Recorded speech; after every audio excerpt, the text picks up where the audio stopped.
Bonsoir, nous allons commencer notre réunion publique si vous voulez bien. Tout d'abord, bienvenue et merci d'être présent ce soir. Je salue la présence des élus et des conseillères et des conseillers de quartier. L'ordre du jour qui a été établi pour ce soir est le suivant. Point sur le projet immobilier 3-5 rue Oscar Rotti, suivi d'un point propreté. Et enfin, un point sur le projet immobilier avenue Émile Zola rue Violet de la société foncière lyonnaise. Nous devions vous présenter ce soir le pub au bureau. Malheureusement, ils viennent de nous décommander il y a simplement 2 heures, place Étienne Pernet. Donc ce que je vous propose, c'est de le reporter à la prochaine réunion publique. Je suis vraiment désolée. Nous allons commencer par le projet immobilier 3-5 rue Oscar Rotti. Je remercie Madame Laura Vassilet d'être présente ce soir, ainsi que Monsieur Seillant. Et je vais les laisser se présenter et nous présenter ce projet. Est-ce que vous voulez prendre un micro? Ouais, je prends le micro, voilà, c'était la question. Comme ça, je ne force pas. Tu m'entends? Ça marche là? Oui. Donc Laura Vassilet, je suis sous-directrice à la construction de la RIVP, donc bailleur social, en charge de la construction de ce projet 3-5 rue Oscar Rotti. Et je suis accompagnée de Grégoire Desmazières, qui est le conducteur de travaux de la société Brésillon, qui est en train de réaliser les travaux. Je ne sais pas si quelqu'un peut me passer la souris ou faire... C'est là la souris du... Ou si vous le faites avant, enfin comme vous voulez. Voilà. Donc là, vous avez une image du... Si vous pouvez revenir de la future façade du 3-5 Oscar Rotti, donc qui est en travaux actuellement. L'entreprise vient de terminer le gros œuvre, donc à terme, on aura un bâtiment R+7, donc on a déjà les 7 étages qui sont construits. Donc un bâtiment R+7 sur la rue et on a 3 maisons, enfin maisons de ville, petits immeubles à l'arrière. Si vous passez sur la diapo suivante, voilà, donc on voit notre parcelle qui est sur l'image de gauche qui était en L inversée, assez profonde. Donc on voit le terrain ici et on construit donc à droite, quand on regarde la rue, il y a un immeuble qui est en retrait par rapport au trottoir, avec un espace vert devant.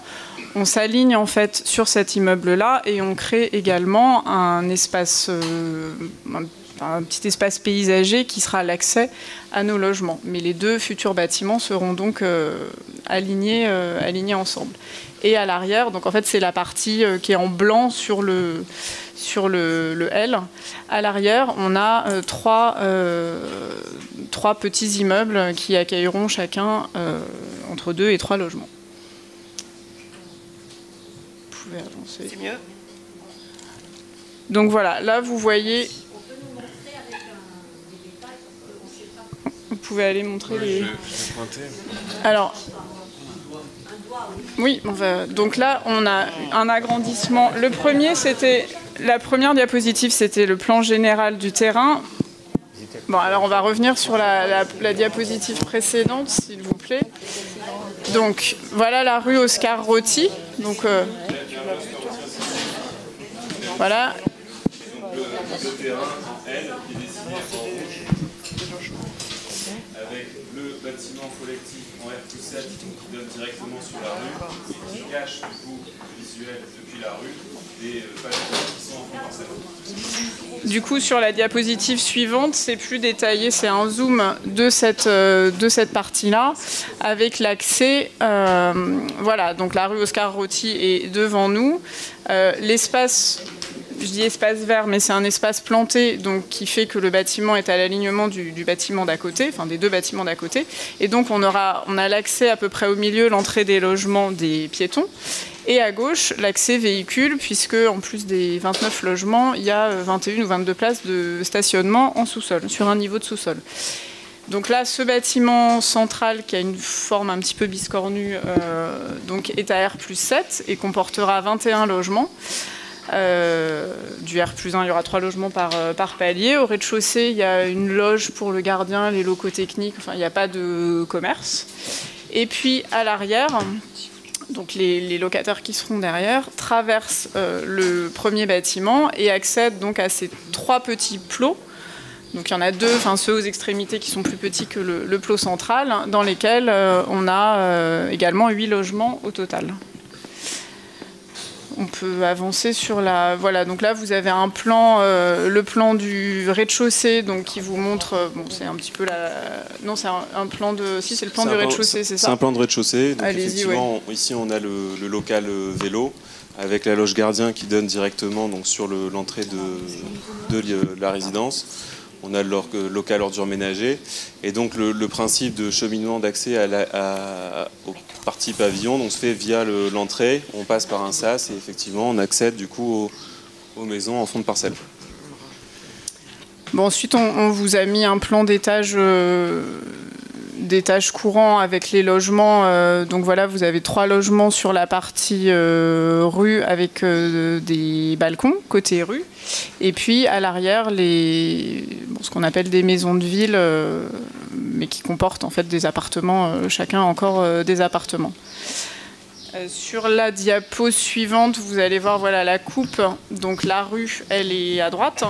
Donc la coupe longitudinale sur le bâtiment, avec donc notre bâtiment R+7, celui de derrière, enfin celui qui est dans son prolongement, donc à droite quand on regarde la façade, qui est à R+9, et puis les maisons nos petites maisons de ville à l'arrière et le parking sur un niveau de sous-sol sous le bâtiment. Et donc il y a accessible le parking par la gauche quand on regarde la façade principale.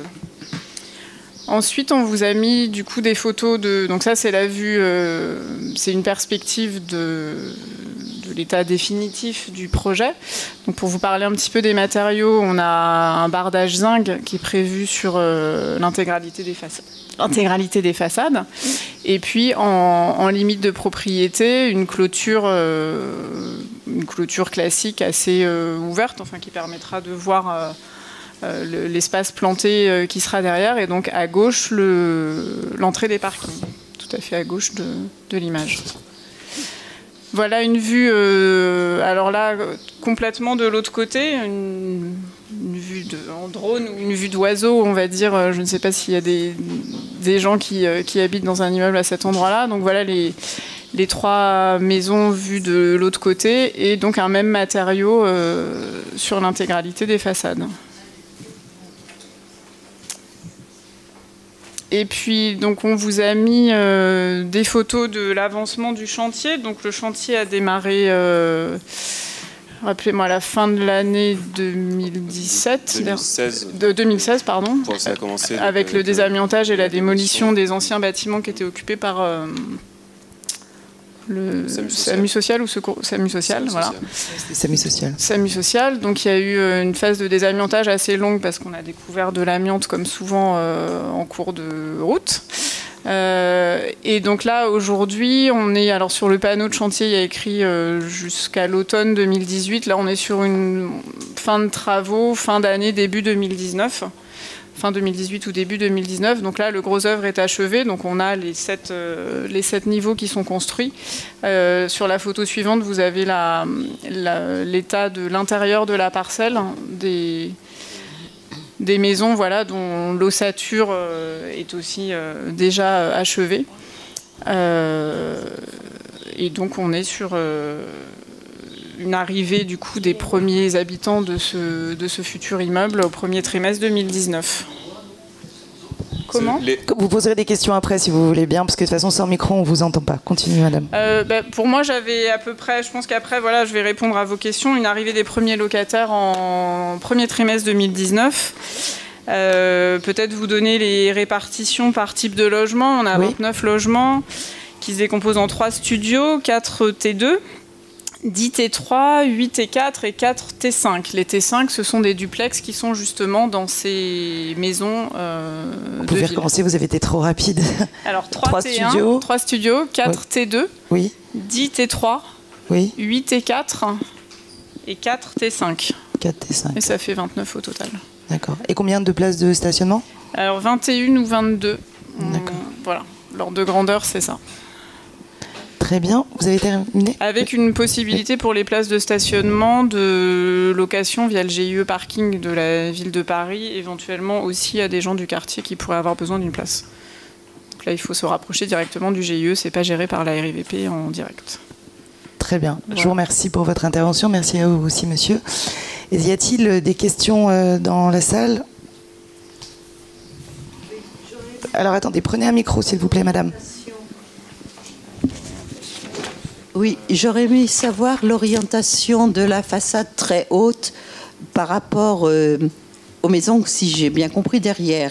Parce que ici, on aime bien avoir le soleil couchant, mais si c'est l'immeuble est en façade ouest, les gens n'auront jamais de soleil, si j'ai bien compris.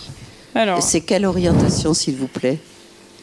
donc la rue Oscar Rotti, elle est sud-est-nord-ouest. Enfin, elle n'est pas vraiment... elle est plutôt est-ouest.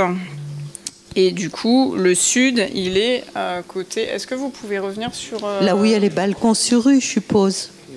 Voilà, le sud, il est là. Le sud, il est côté balcon sur rue. Mais donc du coup, les gens derrière auront très peu de soleil, vu qu'ils seront au niveau en dessous. C'est pas très agréable à vivre. mais je pense, étant donné le nombre de demandeurs de logements sociaux, ils trouveront quand même preneur. Moi, je suis médecin de santé publique. Si c'est des gens qui sont justement dans les logements sociaux, c'est peut-être pas la peine de leur priver en plus de soleil. C'est ça ce que je voulais dire. Bon. Très bien. Une autre question? Bah oui, ça rend plus gai. Merci, madame.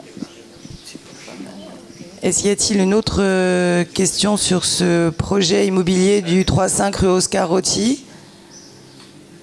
Non, très bien. Je salue la présence de monsieur Jean-François Lauzin, qui est conseiller d'arrondissement, ainsi que monsieur Florian Sidbon, qui sont arrivés en cours de réunion. Je salue aussi votre présence. Oui, monsieur, vous pouvez prendre le micro si vous voulez bien. Oui, je ne suis pas architecte. Je fais état d'une impression. Ce que vous appelez les maisons de ville paraissent être de construction extrêmement légère. Ça ne donne pas le sentiment de quelque chose de véritablement solide. Voilà. Alors, du coup, effectivement, sur les maisons, sur les murs de façade, on est sur des murs à ossature bois. Il n'y a rien qui contredit l'emploi de murs à ossature bois. C'est même de plus en plus développé et c'est parfaitement résistant. Il n'y a pas d'inquiétude de ce côté-là. Ouais. C'est des murs à ossature bois. Très bien, merci. Pas d'autres questions sur ce projet? Quel est le type de chauffage? Alors c'est grâce à CPCU, donc on est sur du chauffage urbain, avec une sous-station du coup en sous-sol qui du coup crée de l'eau chaude. Prenez un micro s'il vous plaît, monsieur. On est sur des radiateurs, mais l'arrivée, on est desservi par CPCU en vapeur. On a du coup une sous-station au sous-sol qui va transformer cette vapeur en eau chaude pour chauffer du coup les réseaux de chauffage. Et on est après sur un chauffage traditionnel.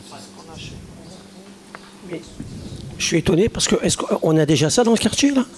Oui. Oui, quand même. Oui. D'accord. Pas d'autres questions? Avez-vous prévu des caves pour ces logements? Non. C'est dommage parce que les gens ont quand même besoin des caves. Là, c'était pas dans le... Alors, le permis date de l'ancien PLU, le PLU précédent qui imposait de faire des places de parking, hein, une place par 100 mètres carrés de parking, une place de parking par 100 mètres carrés, de logement. Donc, du coup, on était obligé de faire des parkings, ce qui n'est plus le cas aujourd'hui avec le PLU actuel. Donc, on avait déjà un niveau de sous-sol. Creuser des sous-sols, ça coûte cher. Donc voilà, là c'était pour répondre à une imposition réglementaire, sinon notre permis de construire n'aurait pas été obtenu. Très bien. Je vous remercie beaucoup pour vos interventions. Merci d'être venu nous rencontrer. Nous allons maintenant, si vous voulez bien, passer au point propreté.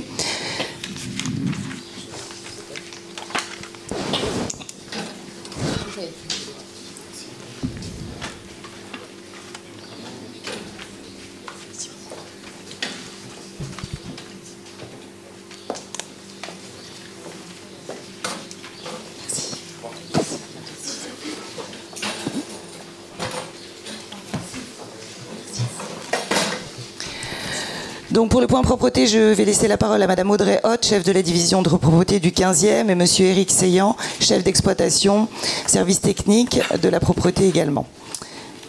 Si vous voulez bien, voilà. Merci. Donc bonsoir à tous. Donc je suis responsable du service de propreté et de collecte des déchets du 15e arrondissement. Dans un premier temps, on va vous faire une petite présentation de comment on est organisé sur le 15e arrondissement. Et puis après, on écoutera vos questions. Donc, il faut savoir que sur Paris, le service de propreté de la mairie de Paris est divisé en fonction des arrondissements. Donc, sur le 15e, on a ce qu'on appelle 7 ateliers territoriaux. Les ateliers territoriaux, c'est les endroits, les locaux où les éboueurs prennent leur service.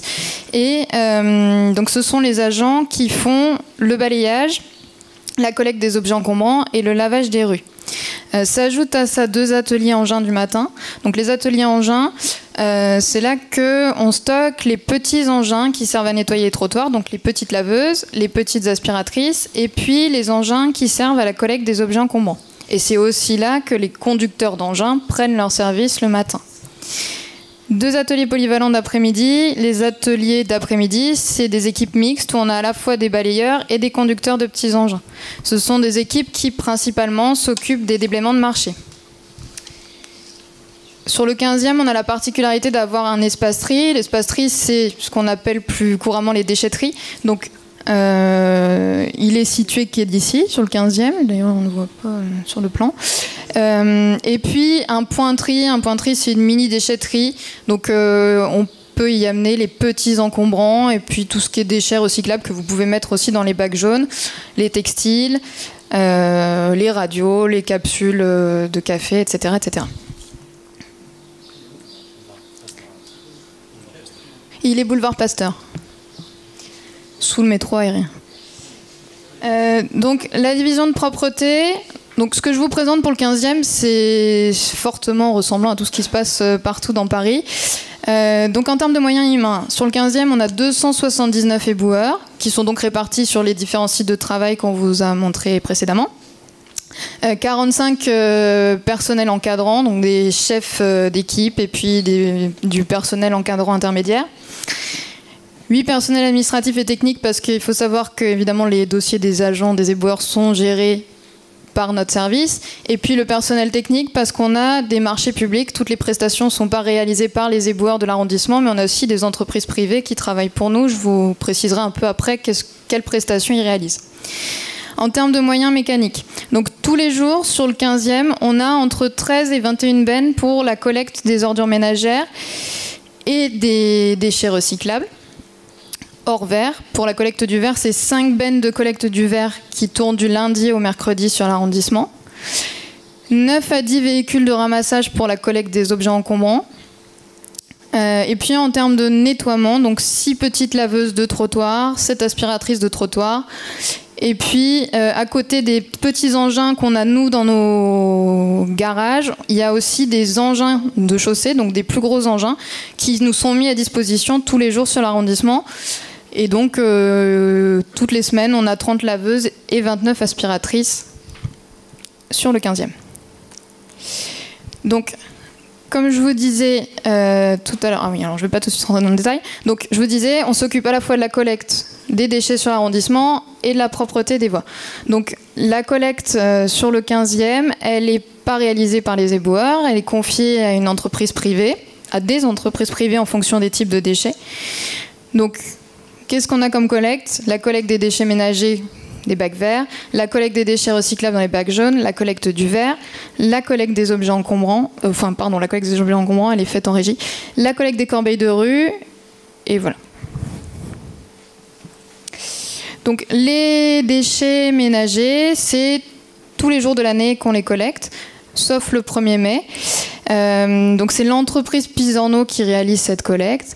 Et en 2016, sur l'arrondissement, on a collecté 61 683 tonnes de déchets, donc 259 kilos par habitant. C'est assez élevé, très relativement élevé. À cela s'ajoutent les corbeilles de rue, donc qui sont également ramassées en même temps que les poubelles vertes. Sur l'arrondissement, on en a 1600, plus de 1600 des corbeilles de rue. Donc, comme je vous disais, elles sont vidées le soir pendant la collecte des bacs verts, mais on a également un service complémentaire en matinée de collecte de certaines corbeilles de rue. Toutes les corbeilles ne sont pas collectées en matinée, mais ce sont les corbeilles des axes principaux qui sont les plus fréquentées en fait. Donc en 2016, ça représente quand même plus de 1300 tonnes collectées sur le 15e. Et tout ça, c'est traité en centre d'incinération. Ensuite, vous avez la collecte des déchets recyclables, donc dans le bac jaune, qui est réalisée 2 fois par semaine, également par l'entreprise Pisorno. Donc en fonction... Bon, je vous montrerai après la carte de répartition, quel jour de collecte selon les secteurs. La collecte des déchets recyclables, ça représente quand même plus de 9000 tonnes de déchets par an. C'est bien, mais on peut faire mieux. Donc l'objectif pour nous, c'est d'augmenter évidemment les tonnages sur la collecte des multimatériaux, donc des déchets recyclables, et de diminuer les tonnages des déchets, des autres déchets. Tout ça, c'est envoyé en centre de tri, donc à Paris 15 notamment, rue Henri Farman, et puis pour une petite partie à Nanterre. Le verre, il est collecté une fois par semaine pour ce qui est de la collecte en porte-à-porte, donc dans les bacs blancs que vous avez à disposition dans les immeubles. Ça, c'est l'entreprise Sepur qui s'en occupe sur le 15e arrondissement. Et puis, en complément, parce que tous les immeubles n'ont pas la place de recevoir un bac blanc, vous avez sur l'espace public des colonnes à verre qui permettent d'apporter vos bouteilles, vos bocaux, etc. Ça représente plus de 6000 tonnes en 2016 sur l'arrondissement, la collecte du verre. Voilà. Puis donc le verre ensuite il est traité, envoyé sur des plateformes de stockage et puis traité et recyclé. Donc ce que je vous disais tout à l'heure, donc le 15e il est divisé en 3 secteurs pour la collecte, pour les jours de collecte. Donc vous êtes collecté pour les déchets recyclables les mardis et vendredis, et puis pour le verre c'est le mardi. La collecte des déchets encombrants, ça c'est une prestation qu'on réalise en régie. Faut savoir que c'est un service qui est gratuit pour tous les particuliers parisiens.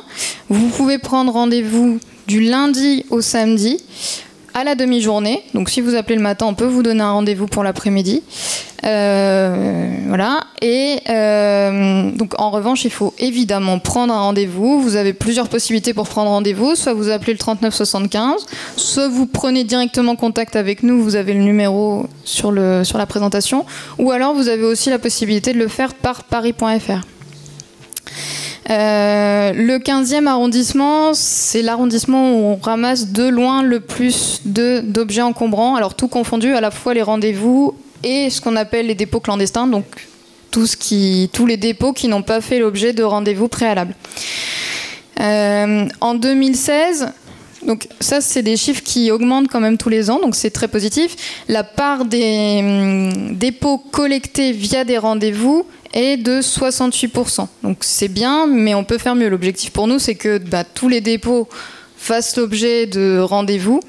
Parce que déjà, on est beaucoup plus efficace, nous, pour les évacuer. On n'a pas besoin de tourner sur l'arrondissement pour les trouver. On sait qu'à telle adresse, on a des dépôts à ramasser. Et puis, ça nous permet aussi de mieux organiser le travail sur la journée. Les déchets qui sont ramassés via la collecte des objets encombrants, ils sont envoyés donc à la déchetterie qui est sur le 15e arrondissement à quai d'Issy. Et puis ensuite, ils sont envoyés dans les différentes filières de recyclage. En complément, pour tout ce qui est petit encombrant, il y a un dispositif qui s'appelle le Trimobile. Donc le Trimobile, c'est des remorques, c'est une remorque en fait, dans laquelle on récupère vos petits déchets, donc les petits encombrants. On récupère aussi les déchets que vous pouvez mettre dans le bac jaune pour ceux qui n'auraient pas de bac jaune dans leur immeuble. Et ça, c'est une prestation qui se fait tous les mois. Donc tous les mois, il y a 8 emplacements sur le 15e arrondissement, et selon les semaines, le Trimobile est à certains endroits. et vous pouvez amener vos petits encombrants. Donc là, vous voyez sur la carte les différents emplacements. Donc pour vous, le plus... Ouais. Vous en avez quand même un qui est pas trop loin d'ici. Ouais, vous n'êtes pas trop mal desservi. Donc ça, c'est une fois par mois. Ça peut arriver que le service soit annulé. On essaye de communiquer en amont, mais c'est vrai qu'il y a eu parfois des loupés. Peut-être que vous en avez fait l'objet, où au dernier moment, la prestation était annulée. Et voilà. Mais sachez que si jamais ça vous arrivait de venir et que le Trimobile n'était pas là, c'est pas qu'on a arrêté ces prestations, ça existe toujours. La collecte des textiles. Donc les textiles, vous avez dû voir que sur l'arrondissement, on a des bornes textiles. Il y en a donc 35. En 2016, ça a permis de collecter presque 350 tonnes de textiles sur l'arrondissement. Et donc ces textiles, soit ils sont réemployés tels quels et revendus dans des boutiques, soit ils sont recyclés. On propose aussi du compostage collectif. Soit, alors, si vous êtes intéressé, vous pouvez nous faire la demande pour mettre en place un compostage collectif dans votre immeuble. Sachez qu'on propose aussi des compostages collectifs dans les écoles. Voilà, donc sur le 15e, je crois qu'il y a une erreur dans le diaporama parce que depuis, on est passé à 50 sites de compostage. Les déchets toxiques et chimiques. Vous pouvez soit nous les apporter directement en déchetterie, soit il existe un service de collecte à domicile. Donc vous pouvez prendre contact au numéro qui est sur l'écran. Et puis tout ce qui est déchets d'activités de soins à risque infectieux, donc principalement les seringues. Vous avez des boîtes, vous pouvez trouver des boîtes pour déposer vos aiguilles dans les centres de santé partenaires. Et il faut aller sur le site de Dastri pour savoir dans quel site vous trouverez ces boîtes. Donc ensuite, la propreté. Donc le 15e arrondissement, c'est 855 000 m² de surface de trottoir, 140 km linéaires de voirie. Et donc, ces trottoirs, ils sont balayés 3 à 7 fois par semaine et lavés 1 à 4 fois par mois pour être plus réaliste que la présentation. Donc, dans ces actions de propreté, qu'est-ce qu'on fait? Donc, il y a le déblaiement des marchés alimentaires, ça c'est l'après-midi, les équipes d'après-midi qui s'en occupent. Le traitement de tout ce qu'on appelle points singuliers, donc le traitement des fientes de pigeons, des taches de graisse et des épanchements d'urine. Pour ça, on a une prestation particulière de lavage à l'eau chaude à haute pression. Et c'est un prestataire qui réalise cette prestation pour nous. Donc on a des points identifiés sur l'arrondissement où ces souillures sont récurrentes et notre prestataire intervient 1 à 2 fois par mois en fonction du renouvellement des souillures sur ces emplacements-là. Le désherbage, c'est aussi nos agents qui doivent s'en occuper, donc les balayeurs. Ils doivent balayer les trottoirs, mais ils doivent aussi désherber. Donc les pieds d'arbres ou les pieds de mur. Évidemment, la priorité, ça reste quand même le balayage des rues, mais ils doivent aussi assurer le désherbage. Le curage des pieds d'arbres avec grille. Alors, le traitement des pieds d'arbres, c'est notre service qui s'en occupe. Il faut savoir que les pieds d'arbres qui sont équipés de grilles, c'est une prestation assez particulière qui est très accidentogène. Donc pareil, on a un marché pour le faire. Sachant que nos agents interviennent aussi quand même pour un maintien de propreté. Et puis le désaffichage et dégraffitages alors le désaffichage est réalisé en régie mais par un autre service de la ville de Paris et le dégraffitage lui est réalisé par un prestataire privé. Et donc pour le dégraffitage, normalement on intervient dans les 10 jours à partir du moment où le graffiti a été signalé. Et si jamais c'est un graffiti à caractère injurieux, là, le prestataire a 3 heures pour intervenir. C'est 3 heures. Donc ça, c'est ce que je vous disais. Donc, sur le dégraffitage, en 2016, ça représente quand même presque 6000 m² de surface qui ont été dégraffités sur l'arrondissement. Il n'y a pas une question de hauteur aussi pour les graffitis? Si. Alors, donc, on intervient sur vos immeubles dans la limite d'une hauteur de 4 mètres. Si le graffiti est situé à plus de 4 mètres de hauteur, on ne prend pas en charge et il faut se tourner vers votre syndic. Et enfin, en cas de neige, c'est aussi nos éboueurs qui s'occupent de traiter tout ce qu'on appelle les points singuliers. Donc les points singuliers, c'est les escaliers, les sorties de transport en commun, donc bouche de métro et puis abribus, les passages piétons. Donc ils mettent du sable ou du sel, et puis si jamais il y a de la neige, ils déneigent. Les ponts aussi, pardon. Et alors en revanche, pour tout ce qui est trottoir, à Paris, il appartient aux riverains de déblayer et de saler devant leur immeuble, aux riverains ou commerçants. Voilà. Donc cette année, on a une bonne illustration de la période de neige. Et puis, donc nos actions de propreté, elles s'accompagnent de verbalisation. Donc ça, c'est pas notre service qui s'en occupe, c'est la direction de la prévention, de la sécurité et de la protection qui prend en charge la verbalisation. Néanmoins, nous on travaille beaucoup avec eux puisqu'on leur communique nos difficultés. S'il y a des endroits récurrents où on constate des incivilités, ben on leur signale. Donc, ils verbalisent tout ce qui est incivilité en matière de propreté, sachant que pour le 15e arrondissement, la priorité, c'est vraiment les dépôts sauvages, puisque comme je vous disais tout à l'heure, on a un nombre de dépôts très très important sur le 15e, comparé aux autres arrondissements, malheureusement. Donc par exemple, en 2016, sur les PV qui ont été établis, 20% représentaient les dépôts sur la voie publique, 40% la présentation irrégulière des déchets à la collecte, c'est-à-dire les déchets qui ne sont pas présentés en bac. Ouais, mais ça c'est... Ouais. Alors, soit pas présenté en bac, soit si le bac est sorti en dehors des horaires prévus à cet effet. Je ne sais pas si vous êtes au courant, mais on n'a pas le droit de laisser le bac sorti toute la journée sur le trottoir. Donc en l'occurrence le 15e on est en collecté en soirée, donc ça veut dire que le matin il ne doit pas y avoir de bac qui traîne sur la voie publique. Si c'est le cas, la DPSP verbalise. Les déjections canines, donc 5%, épanchement d'urine 2%, les jets de mégots 13%. Donc les jets de mégots, ça fait pas très longtemps que c'est verbalisé, ça va faire 2 ans maintenant. Ça peut arriver qu'ils verbalisent les commerçants sur les marchés alimentaires quand les emplacements sont mal tenus, les déchets sont laissés partout, c'est assez rare évidemment, ou les départs tardifs de commerçants. Et puis les souillures liées au chantier. Et je vous remercie et on va prendre vos questions. Merci beaucoup pour votre présentation.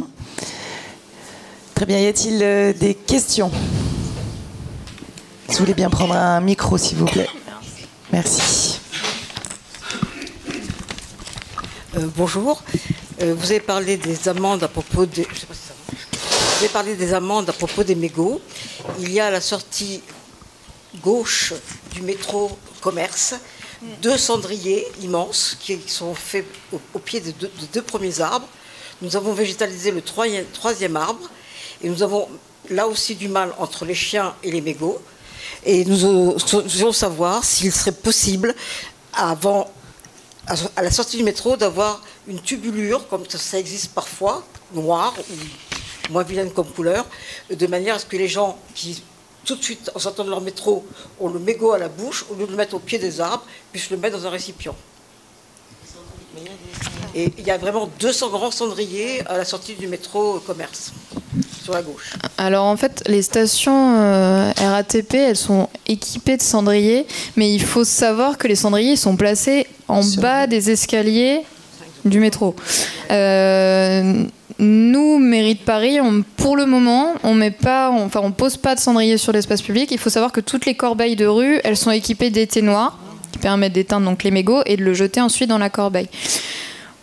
Je sais que c'est à l'étude de mettre des cendriers, mais pour l'instant c'est pas encore fait. Oui, et je vous garantis je comprends pas que ça aussi que s'ils étaient éduqués, ça n'arriverait pas. Mais comme on ne peut pas être derrière eux, c'est vraiment lamentable. Et autre chose à propos de l'éteignoir dont vous parlez, peut-être qu'on peut mettre une poubelle avec éteignoir à cet endroit-là.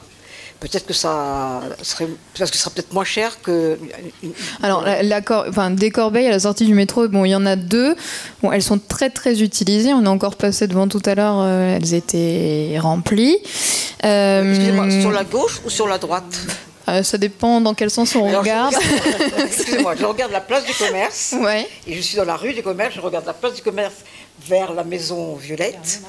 Et ce dont je vous parle, ça se passe vraiment à gauche. Oui, c'est ça. Oui, oui, à côté du pied d'arbre végétalisé. Oui, tout à fait. Oui, côté gauche. En fait, vous avez 2 corbeilles juste à la sortie du métro, mais je pense qu'on les voit pas tellement parce que très souvent, il y a des sacs dessus. Il faut vraiment qu'on regarde ça parce que soit qu'on voit nous nos fréquences de ramassage des sacs, soit je sais pas les incivilités qui existent à cet endroit-là, parce que c'est récurrent que ce soit rempli comme ça. Donc on va regarder ce qu'on peut faire. Et je vous remercie de ce que vous pourrez faire. En tous les cas, on fait attention. Prenez le micro s'il vous plaît, monsieur. On essaye de faire attention dans la mise en place des corbeilles de rue parce que des fois, quand on met une corbeille dans une rue, il y a pas mal de personnes qui en profitent pour mettre des déchets autour. Et on essaye d'améliorer les choses, mais au contraire, on les accentue. Les problèmes, j'entends. Donc on fait très attention, surtout dans ce quartier, entre mettre trop de matériel et puis provoquer une sursouillure, un surdépôt. Et entre le fait de mettre quelque chose qui serve vraiment aux gens. Vous pouvez rapprocher votre micro quand vous parlez, merci. Voilà. Très bien. Une autre question? Oui, madame. Et après, j'irai dans la salle, madame. Je viendrai vous. C'est juste un petit détail. Je voudrais savoir, les pots de yaourt plastiques, on les met dans le recyclable ou pas? Cela varie d'un arrondissement à l'autre et d'une ville à l'autre. Alors on ne sait plus très bien. Alors, pour le 15e, on les met pas dans le bac vert, on les met pas dans le bac jaune, pardon, on les met dans le bac vert. Effectivement, sur Paris, il y a le 3e arrondissement qui a testé l'extension des consignes de tri. Donc, dans le 3e arrondissement, ils peuvent mettre leur pot de yaourt dans le bac jaune.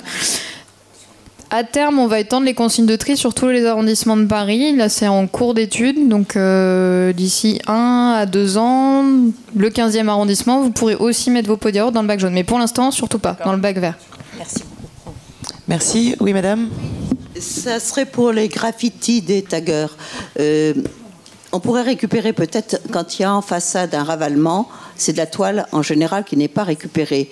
Parce que ça permettrait d'orienter les jeunes un peu mieux que de dégrader, puis de voir après ça, c'est nous quand même qui payons avec nos impôts le nettoyage, et de les guider un petit peu, parce que justement, l'éducation, comme fait remarquer cette dame, c'est vraiment essayer d'encadrer quand même un petit peu, plutôt qu'ils aillent faire des trucs sauvages. Est-ce que ça serait possible d'envisager ça?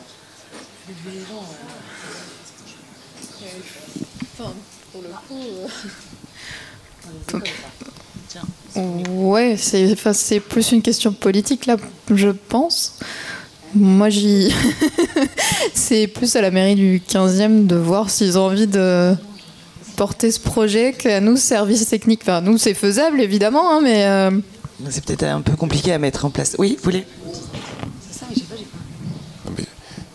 Je vais vous saluer d'abord, parce que je vous rejoins, parce que je n'étais pas élu dans ce conseil. Voilà. Je suis Florian Sidbon, je suis président du groupe des élus de gauche depuis peu. Voilà. Merci de m'accueillir dans ce conseil. Sur la question de l'éducation dans les écoles, il me semble, enfin c'est plus qu'il me semble, j'ai pas de précision et de chiffres, mais pour avoir croisé une petite équipe de jeunes écoliers qui étaient pourvus de mini... Il y a quand même des choses qui se font, quoi, en fait. Alors, je ne sais pas la quantité, mais non, mais je veux dire, ça se fait de plus en plus dans les écoles, précisément. Et vraiment, il y a 3 jours, il se trouve, donc j'en témoigne, j'ai croisé des petits garçons et des petites filles qui étaient habillés, ils avaient les... Enfin, ils passaient leur matinée, ou je sais rien, ou leurs 2 heures, vraiment... Comment ? Oui. Alors, donc ça c'est le premier point. Et la deuxième chose que je voulais dire, c'est que les chiffres que vous avez donnés sont ceux de 2016 concernant la verbalisation. Et ça, c'est extrêmement important que vous sachiez que la nouvelle organisation de la DPSP met l'accent fortement là-dessus, que la maire de Paris et les services de la ville mettent l'accent fortement là-dessus, c'est-à-dire de faire la guerre aux incivilités. Puisque c'est le premier truc quand même, hein. Tout ne se réglera pas par des moyens, même si il y en a eu un peu plus sur le 15e, et je crois que le 15e a été un des arrondissements prioritaires avec le 20e, en termes de moyens rajoutés.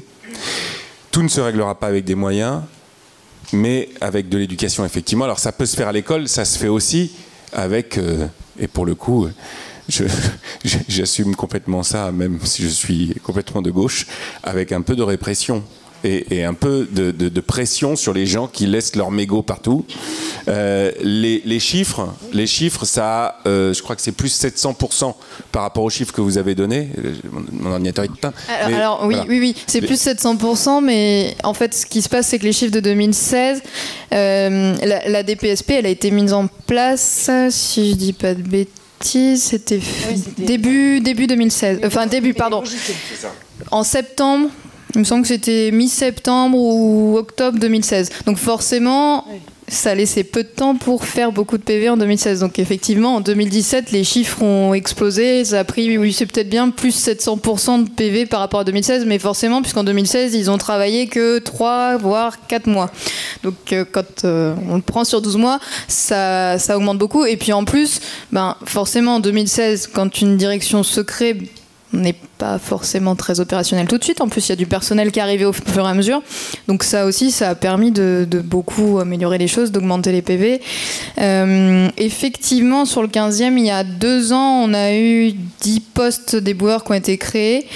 Et le 20e, c'était la même chose. On a eu encore des postes créés l'année dernière, des postes d'éboueurs. Donc effectivement, il y a des moyens qui arrivent. Prochainement... Alors, je ne vous donne pas de date parce que je ne les ai pas encore, mais a priori, d'ici la fin de l'année 2018, on va avoir les équipes d'urgence de propreté qui vont être créées.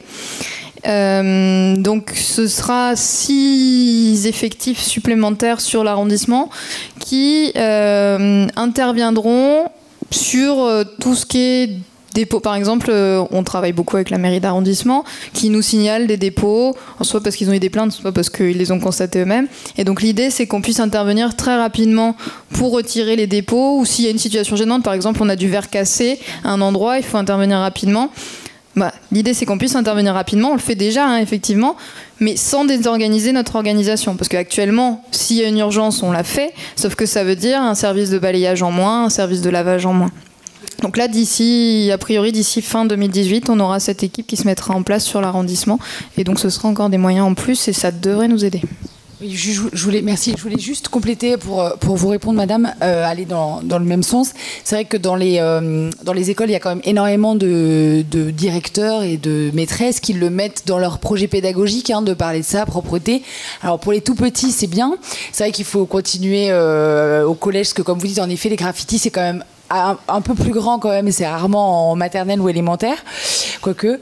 Et je voulais également vous dire que c'est vrai que les services de la propreté sont très disponibles sur tous les événements qu'on organise, notamment les fêtes de quartier, tous les nombreux événements qui sont organisés par la mairie du 15e, et que du coup systématiquement on fait appel à eux et ils répondent toujours présents pour tenir un stand, ce qui permet justement le week-end où on a plus de temps d'avoir un atelier, un stand vraiment pédagogique pour expliquer aux enfants le tri. Et d'ailleurs il y a la petite roulette là qui marche bien à coller sur son réfrigérateur pour justement où il y a toutes les questions, savoir où est-ce qu'on met son pot de yaourt, dans quel bac on le met.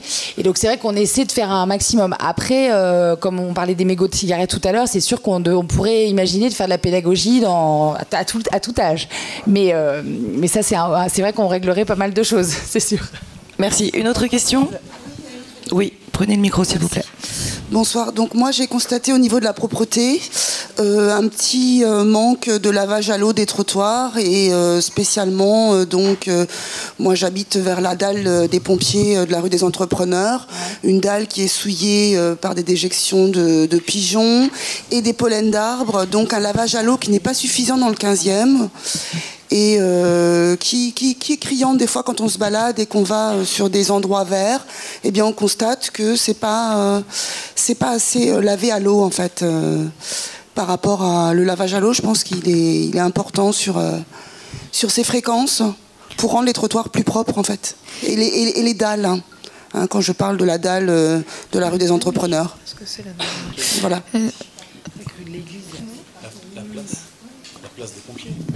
La dalle, c'est la place qui est devant la caserne de pompiers ?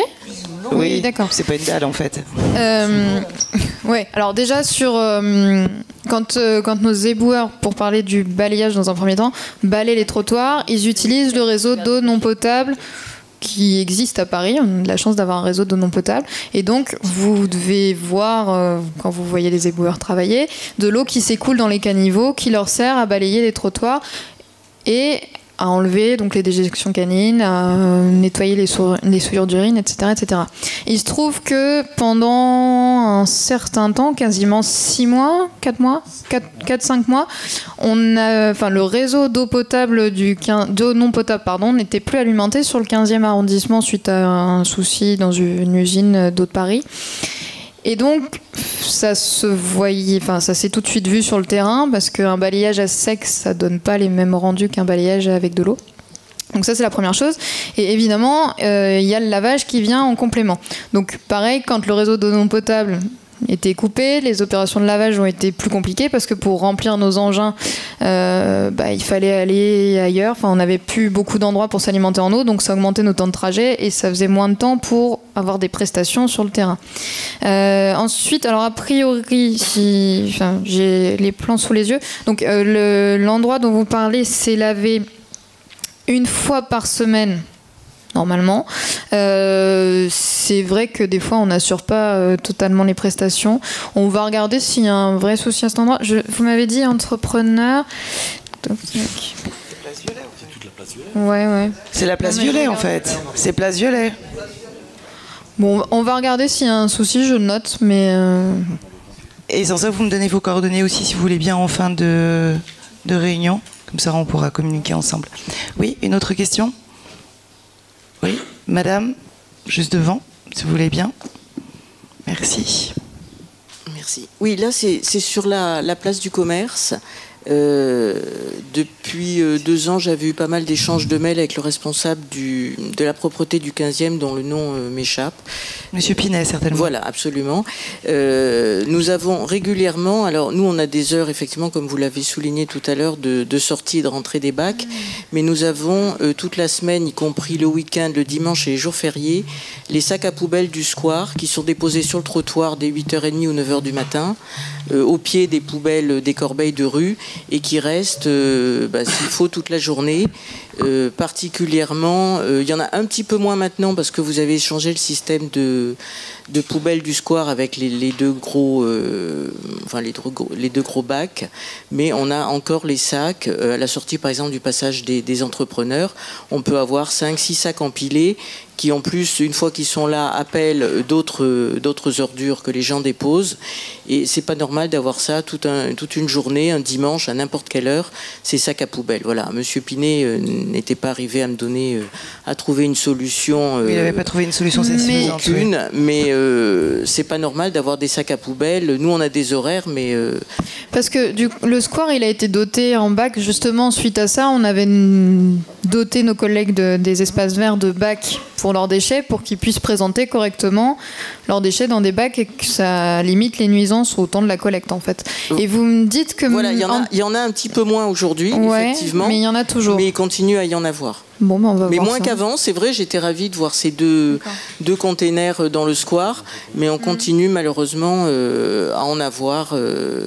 Évidemment, le dimanche matin, il y en a plus, puisqu'ils ont été remplis le samedi et surtout au beau jour.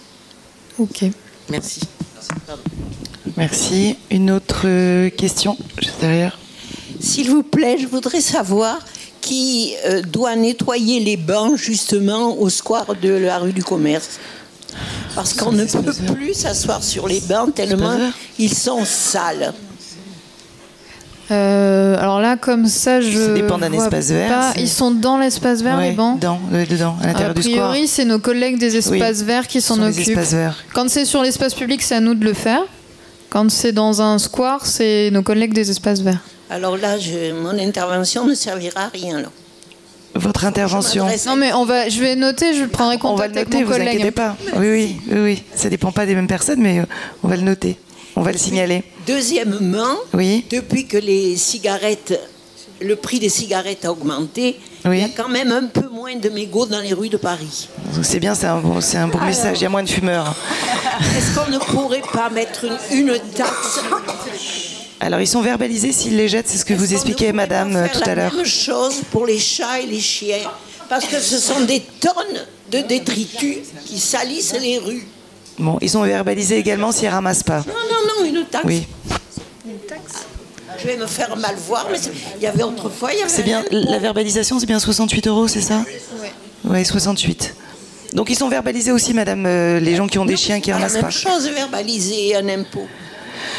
Oui. Voilà. Pour l'instant, on va pas mettre d'impôt. Très bien. Une autre question? Oui. Est-ce que vous avez prévu d'augmenter l'effectif sur le terrain? Parce que 279 éboueurs pour 225 000 habitants, c'est peu. Donc je voudrais savoir si vous avez prévu d'augmenter cet effectif par rapport à d'autres arrondissements qui sont moins de population. Alors, comme je vous disais tout à l'heure, l'organisation de la propreté à Paris est plus ou moins semblable d'un arrondissement à l'autre.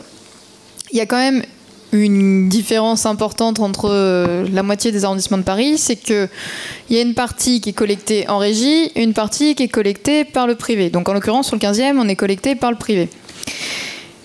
Évidemment, les arrondissements qui sont collectés en régie, ils ont proportionnellement plus d'éboueurs que les arrondissements collectés au privé parce que ils ont cette collecte à assurer en plus de leurs prestations de nettoiement. Donc s'ils avaient les mêmes effectifs que nous, ils ne s'en sortiraient pas. Après, chaque arrondissement est différent, a ses problématiques de propreté différentes.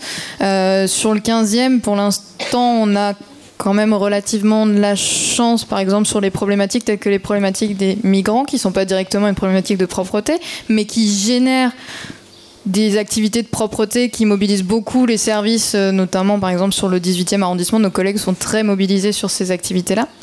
Donc les effectifs, ils sont aussi calculés en fonction de ça. Oui, cela dit, comme je vous disais tout à l'heure, nos effectifs vont augmenter puisqu'on a cette équipe urgence propreté qui va être créée. Après, pour le reste, est-ce qu'il y aura encore des effectifs en plus? Ça, je n'en sais rien et c'est pas à mon niveau que ça se décide. Mais bon, comme je disais tout à l'heure, en 2 ans, on a quand même 13 postes qui ont été créés. On a de la chance à la propreté de Paris d'avoir des postes qui sont créés actuellement. Parce que c'est pas une période où on crée beaucoup de postes à la mairie de Paris. Non, mais c'est sûr qu'on en avait besoin, surtout. Dans le 15e. Oui, et ça fait du bien d'avoir des postes arrondissements de Paris. Et on avait un peu moins de personnel que dans le 18e. Donc c'est vrai que ça fait du bien pour vous et pour nous aussi. Une autre question? Oui, monsieur. Bonsoir. Deux petites questions. La première concernant que vous appelez ça comment, les bacs à vêtements.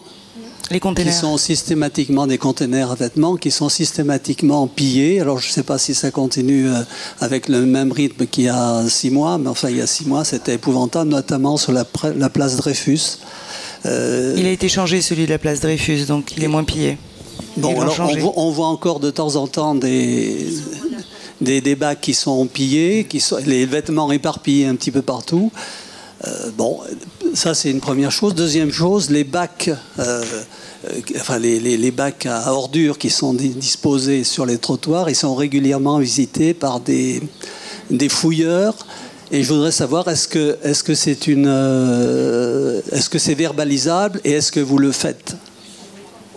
Parce qu'on le voit régulièrement, des gens qui vident toute la poubelle pour chercher des documents, je ne sais pas ce qu'ils cherchent exactement. Et vous avez des spécialistes, ils sont avec leur petit chariot. Quand on leur fait la remarque, ils font semblant de ne pas comprendre ce qu'on leur dit. Et quand on leur dit, bon, vous avez sorti tout ça, remettez-le dedans, ils ne le font pas, quoi. Voilà, donc c'est deux problèmes qui sont prégnants dans le 15e. Alors, les conteneurs textiles, en fait, le modèle évolue régulièrement, justement parce que ils font l'objet de pillages réguliers, et donc les constructeurs essayent d'améliorer petit à petit les conteneurs textiles pour éviter qu'ils soient fouillés. Donc ces derniers temps, je trouve qu'on a beaucoup moins de soucis. Ça peut arriver encore qu'il y ait des fouilles, mais là, ça fait quelques mois quand même que ça va beaucoup mieux, parce qu'il y a eu une période où effectivement c'était tous les jours. Et on a moins de remontées. Là, on a beaucoup moins de remontées, et même nous on le constate, ça va beaucoup mieux. Oui, place Dreyfus, mais... Ils ont changé le système, ils l'ont changé, donc ça va mieux aussi. Les portes, ils forcent les portes.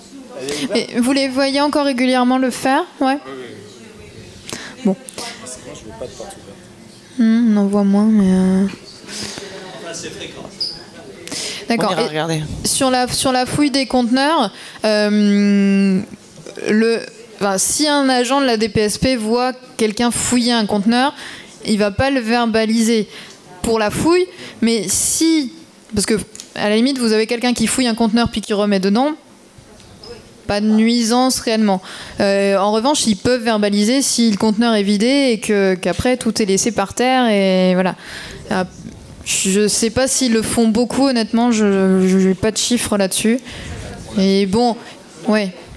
En général, je suis pas sûre que les gens qui fouillent aient beaucoup de moyens pour régler, quoi.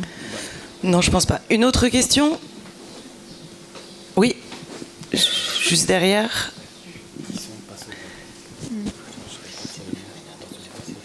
Bonjour, merci.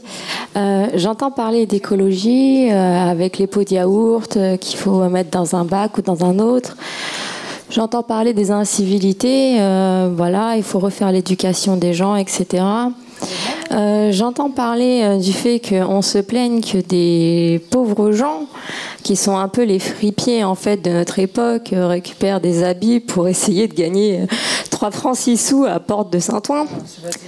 Mais moi, ma question, ça serait une question justement d'ordre d'intérêt public. Nous avons actuellement au-dessus de notre territoire un programme de géo-ingénierie où tout le monde se tait, personne ne veut répondre. Quand on veut poser des questions, on nous met dehors. Donc moi, ma question, ça serait de savoir aujourd'hui à qui est-ce que je peux adresser un courrier pour parler de ces problèmes-là de géo-ingénierie. Parce que pour les gens qui ne savent pas, la géo-ingénierie en ce moment actuellement est pratiquée sur notre territoire à partir des avions qui traversent notre territoire et lancent on ne sait pas trop quel produit sur nous tous les jours. Donc maintenant, il serait temps que quelqu'un réponde aux citoyens, s'il vous plaît. Très bien. Merci. Alors, venez me voir à la fin de la réunion, nous en parlons ensemble. Si vous voulez bien. D'accord, vous êtes Valérie Giovannucci, je suis maire adjointe à la mairie du 15e. Je vous remercie. Très bien. À la suite de cette Est-ce que réunion... vous pourriez aussi répondre aux gens qui sont là, qui ignorent tout de ce dont je parle? Oui, mais ce n'est pas du tout à l'heure du jour, mais nous en parlons toutes les deux Non, à la mais fin de la c'est une réunion. question de citoyenne du quartier.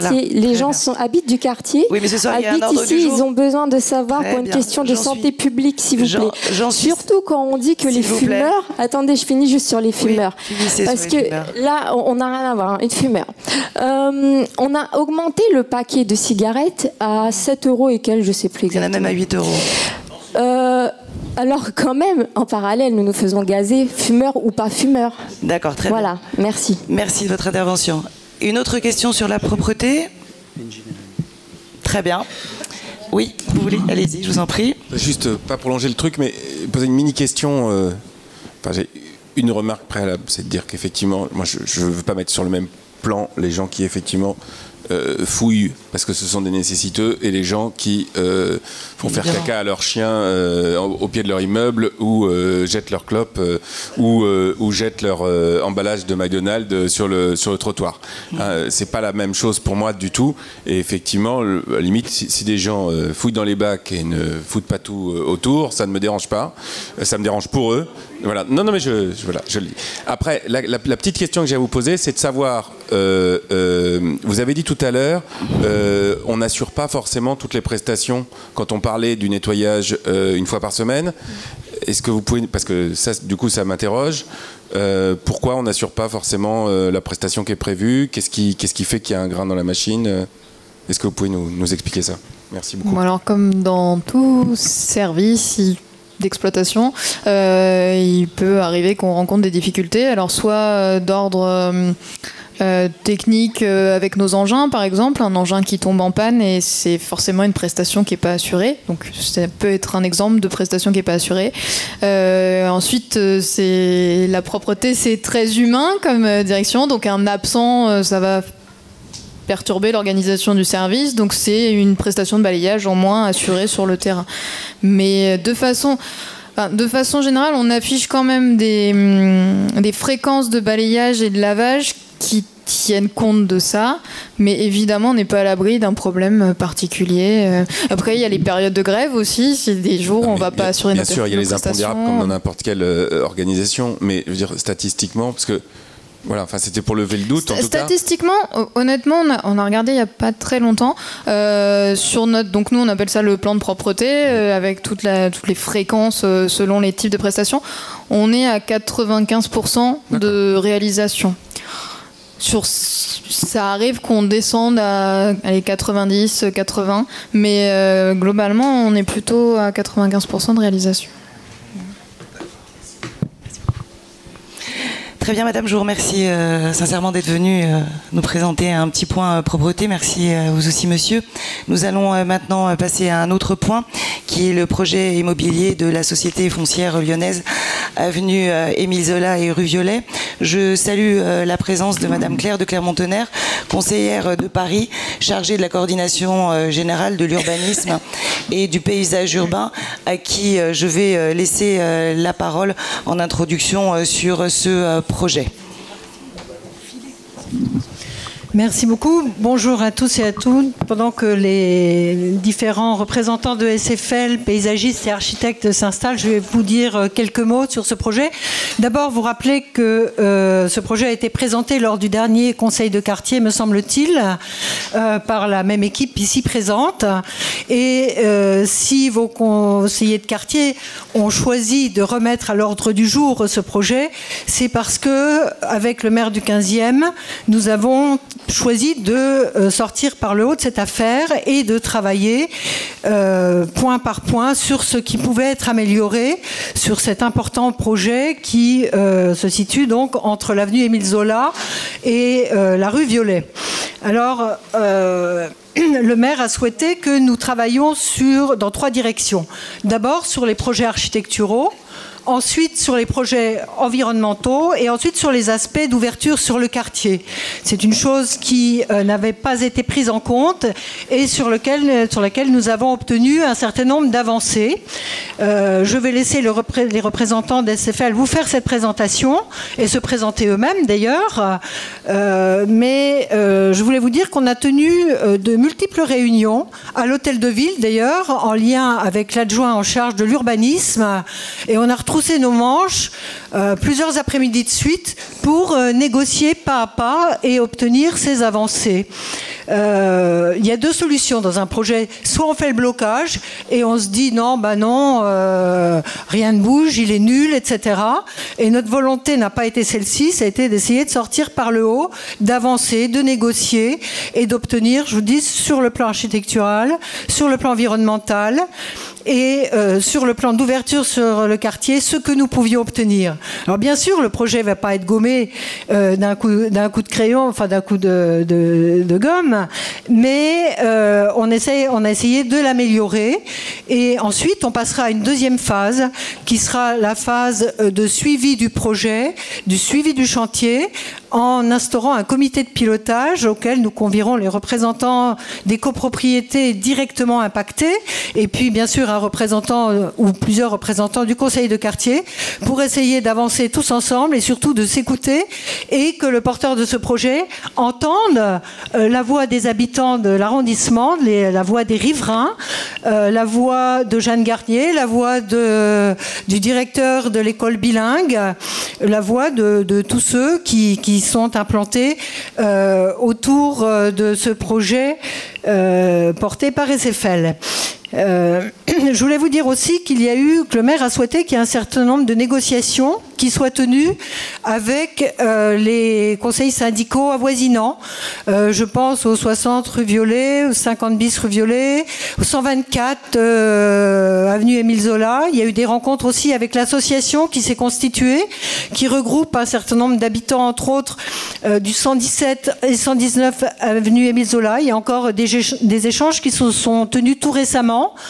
Un permis de modificatif va être déposé au mois de juillet, qui prendra en compte tout ce qu'on a négocié avec la mairie de Paris, avec le maire du 15e, Et donc, il y a peut-être encore des petites évolutions qui pourront être prises en compte.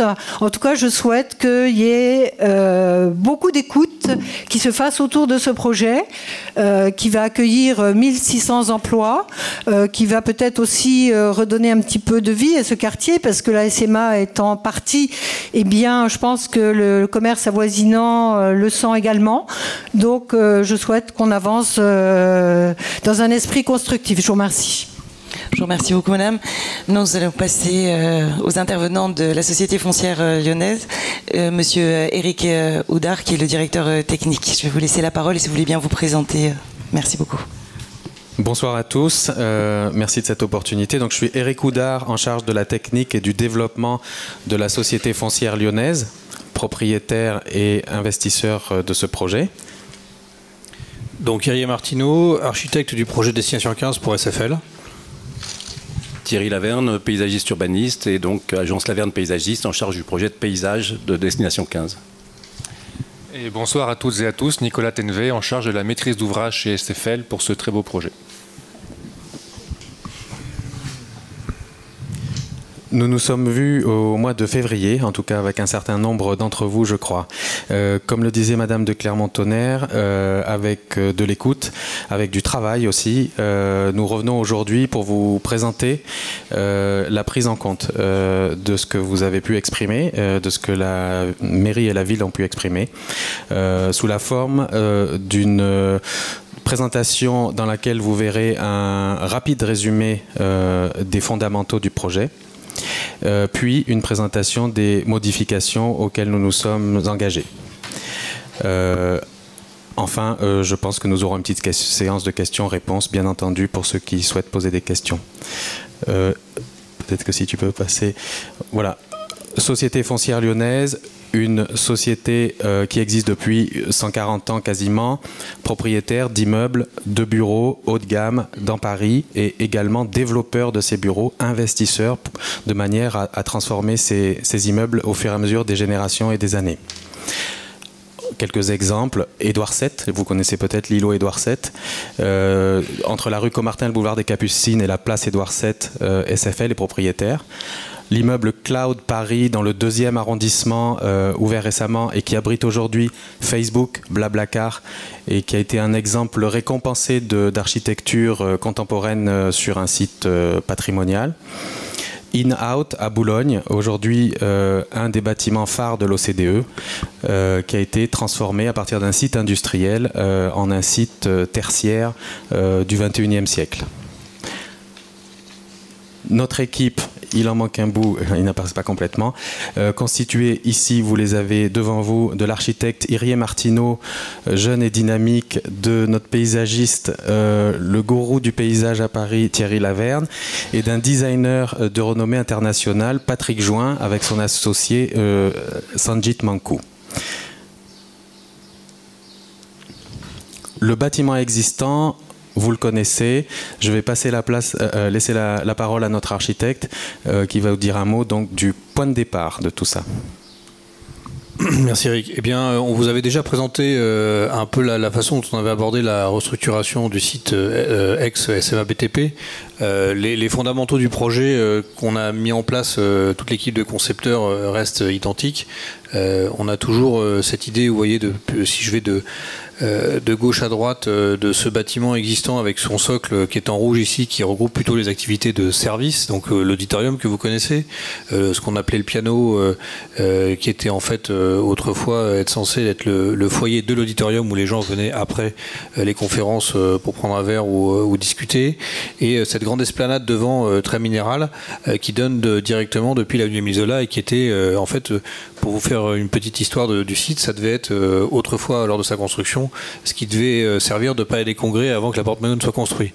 On n'est pas tout à fait sur la même échelle, mais l'idée était là. Donc l'auditorium a été construit à cet usage et n'a jamais été utilisé comme tel. Mais en tout cas, les fondamentaux pour cela avaient été construits.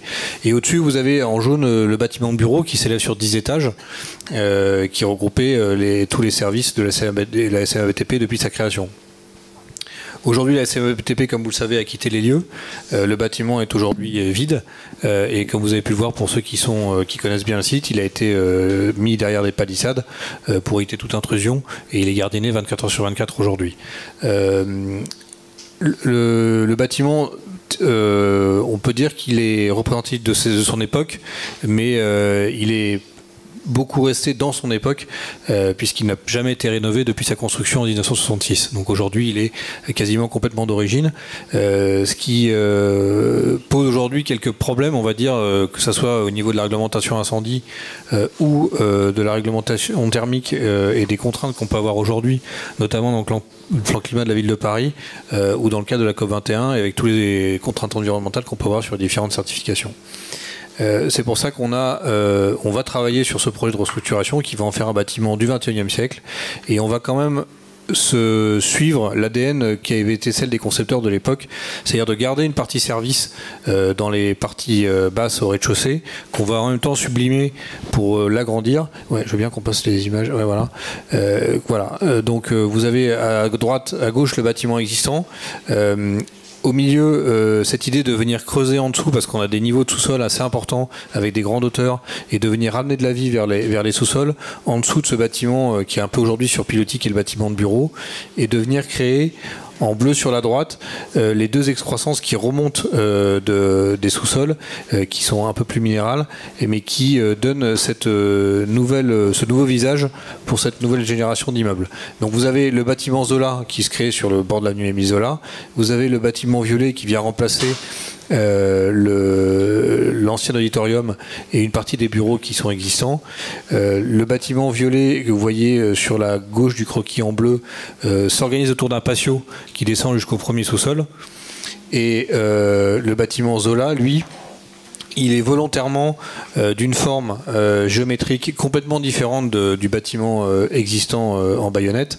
L'idée, c'est de marquer cette transition dans l'histoire et dans le temps entre le bâtiment existant qu'on souhaite conserver comme un témoin de cette époque des années 60 réinterprété, et le bâtiment Zola qui vient marquer l'entrée du bâtiment dans le XXe siècle.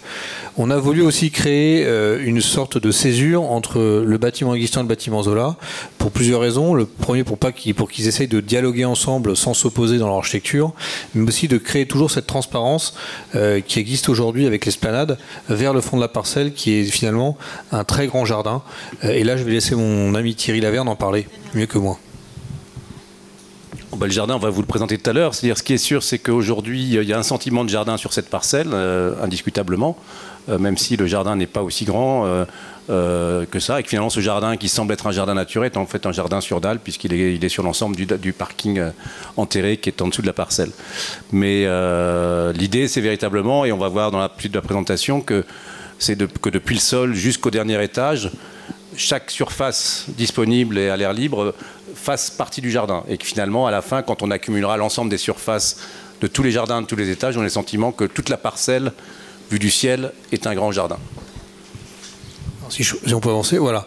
Vous avez une image du futur bâtiment. Donc, volontairement, je rebondis sur ce que dit Thierry. On est une équipe de concepteurs qui regroupe le paysagiste, un designer et moi-même. Et on a travaillé ce projet-là de concert, que ça soit de l'intérieur ou vers l'extérieur, et sur ces façades. Et ce qui est intéressant, c'est de voir que cette parcelle est très grande, vous la connaissez. Elle semble très végétalisé, mais en fait, ce que vous voyez des végétaux, c'est plutôt les jardins qui sont derrière, c'est Jeanne Garnier et la parcelle du 60 bis. Et nous, finalement, on est sur quelque chose de relativement minéral. Donc l'idée, c'est de ramener un peu plus de végétal, et tout le travail qu'on a fait, c'est pour essayer d'augmenter cette sensation et cette vision et cette dimension paysagère. Sur le travail des façades du bâtiment, comme je vous dis tout à l'heure, on va essayer de répondre à toutes les contraintes climatiques aujourd'hui qu'on peut avoir et de sécurité, mais ce qu'on veut, c'est quand même conserver un peu l'esprit et l'âme de ce bâtiment. Et donc on va réinterpréter ces façades qui seront remises au goût du jour et qui donneront beaucoup de transparence, notamment dans le bâtiment existant. Le bâtiment Zola, lui, avec son architecture... Pardon ? Oui, bonjour. Vas-y. Voilà, vous avez ici eu des coupes d'un bout à l'autre du bâtiment et vous voyez ce jeu de décaissés de jardin qui permettent d'amener de la végétation au cœur du bâtiment et de toujours garder en transparence la vision sur du végétal. Et où qu'on soit dans le bâtiment, qu'on soit dans les sous-sols, enfin au premier sous-sol ou ailleurs ou sur les toitures ou sur les terrasses, on a toujours entouré de végétal. Quelques images de l'aménagement intérieur qui a un peu évolué au cours des différentes étapes de la conception. Vous voyez sur la gauche la façon dont est traité le sous-sol avec cette espèce de circulation entre l'avenue Émile Zola et la rue Violet, qui pour nous reste quelque chose d'important puisque c'est comme ça que ça fonctionne aujourd'hui. On pouvait rentrer des deux côtés, donc ça c'est quelque chose qu'on conserve. On va pouvoir tourner autour du patio, donc on a toute une organisation de flux qui se refait, qui reflète un peu ce qui avait été fait avant. On installe un auditorium de 200 places dans le premier sous-sol et on crée au premier sous-sol toute une zone de vie avec un restaurant d'entreprise, des espaces de coworking pour les gens qui veulent venir travailler depuis l'extérieur, une cafétéria et surtout, vous voyez sur la partie droite au milieu sur le dernier croquis, l'aménagement du jardin avec des grandes terrasses et cette grande portion de végétal qui vient quand même recouvrir le reste de la parcelle.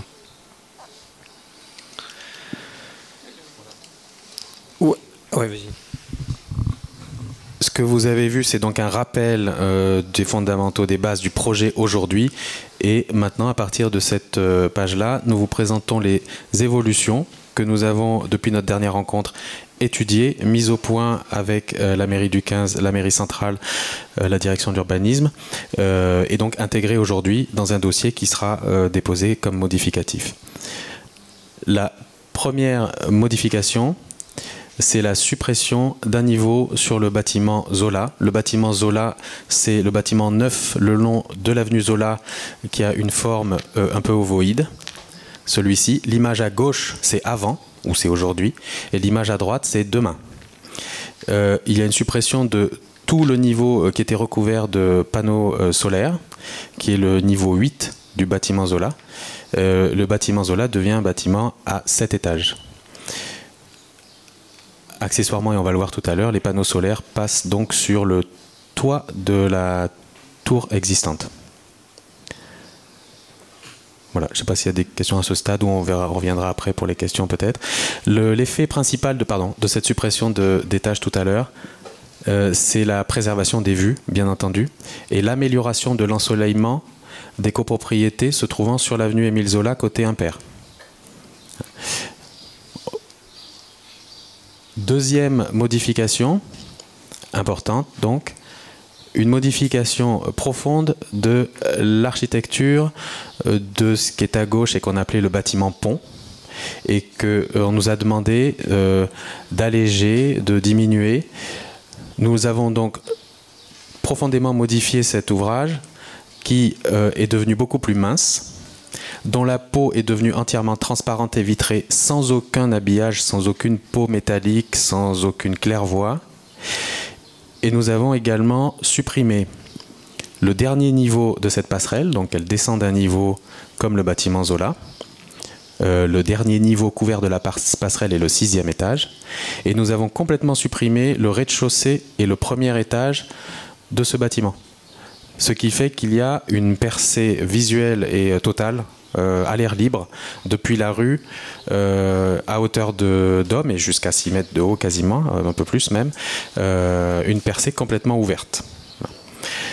Et donc l'image que vous voyez à droite est l'image de ce qu'on peut appeler maintenant une passerelle, en tout cas elle en a la légèreté, avec des planchers pleins bien entendu, mais des parois entièrement vitrées, verticales et planes des deux côtés, avec 3 mètres d'épaisseur environ. Une vue plus proche donc du rez-de-chaussée. Imaginez, c'est un petit peu comme si vous aviez quitté le trottoir et vous vous êtes approché de notre entrée, qui se trouve maintenant juste là dans l'arrondi du bâtiment Zola. Et vous êtes sur un parvis qui vient élargir le trottoir à cet endroit-là. Et là, vous bénéficiez complètement de cette vue complètement ouverte sur le jardin intérieur. Il n'y a plus d'obstacles construits sur 6 mètres de haut à ce niveau-là.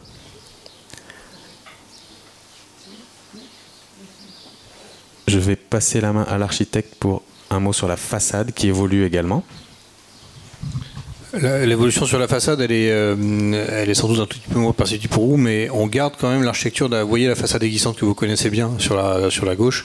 La façade de droite va reprendre les verticalités que vous voyez avec le couronnement au-dessus, qui est pour nous une marque de fabrique de cet immeuble.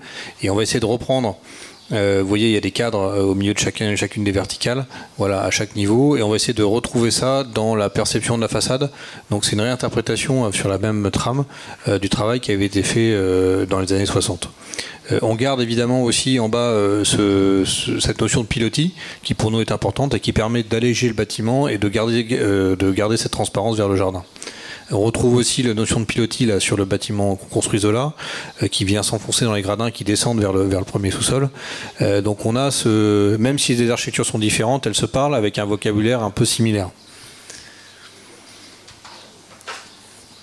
Voilà, là on a fait un petit focus sur toutes les discussions qu'on a pu avoir d'un côté avec la mairie du 15e, de l'autre côté avec les copropriétés aux alentours.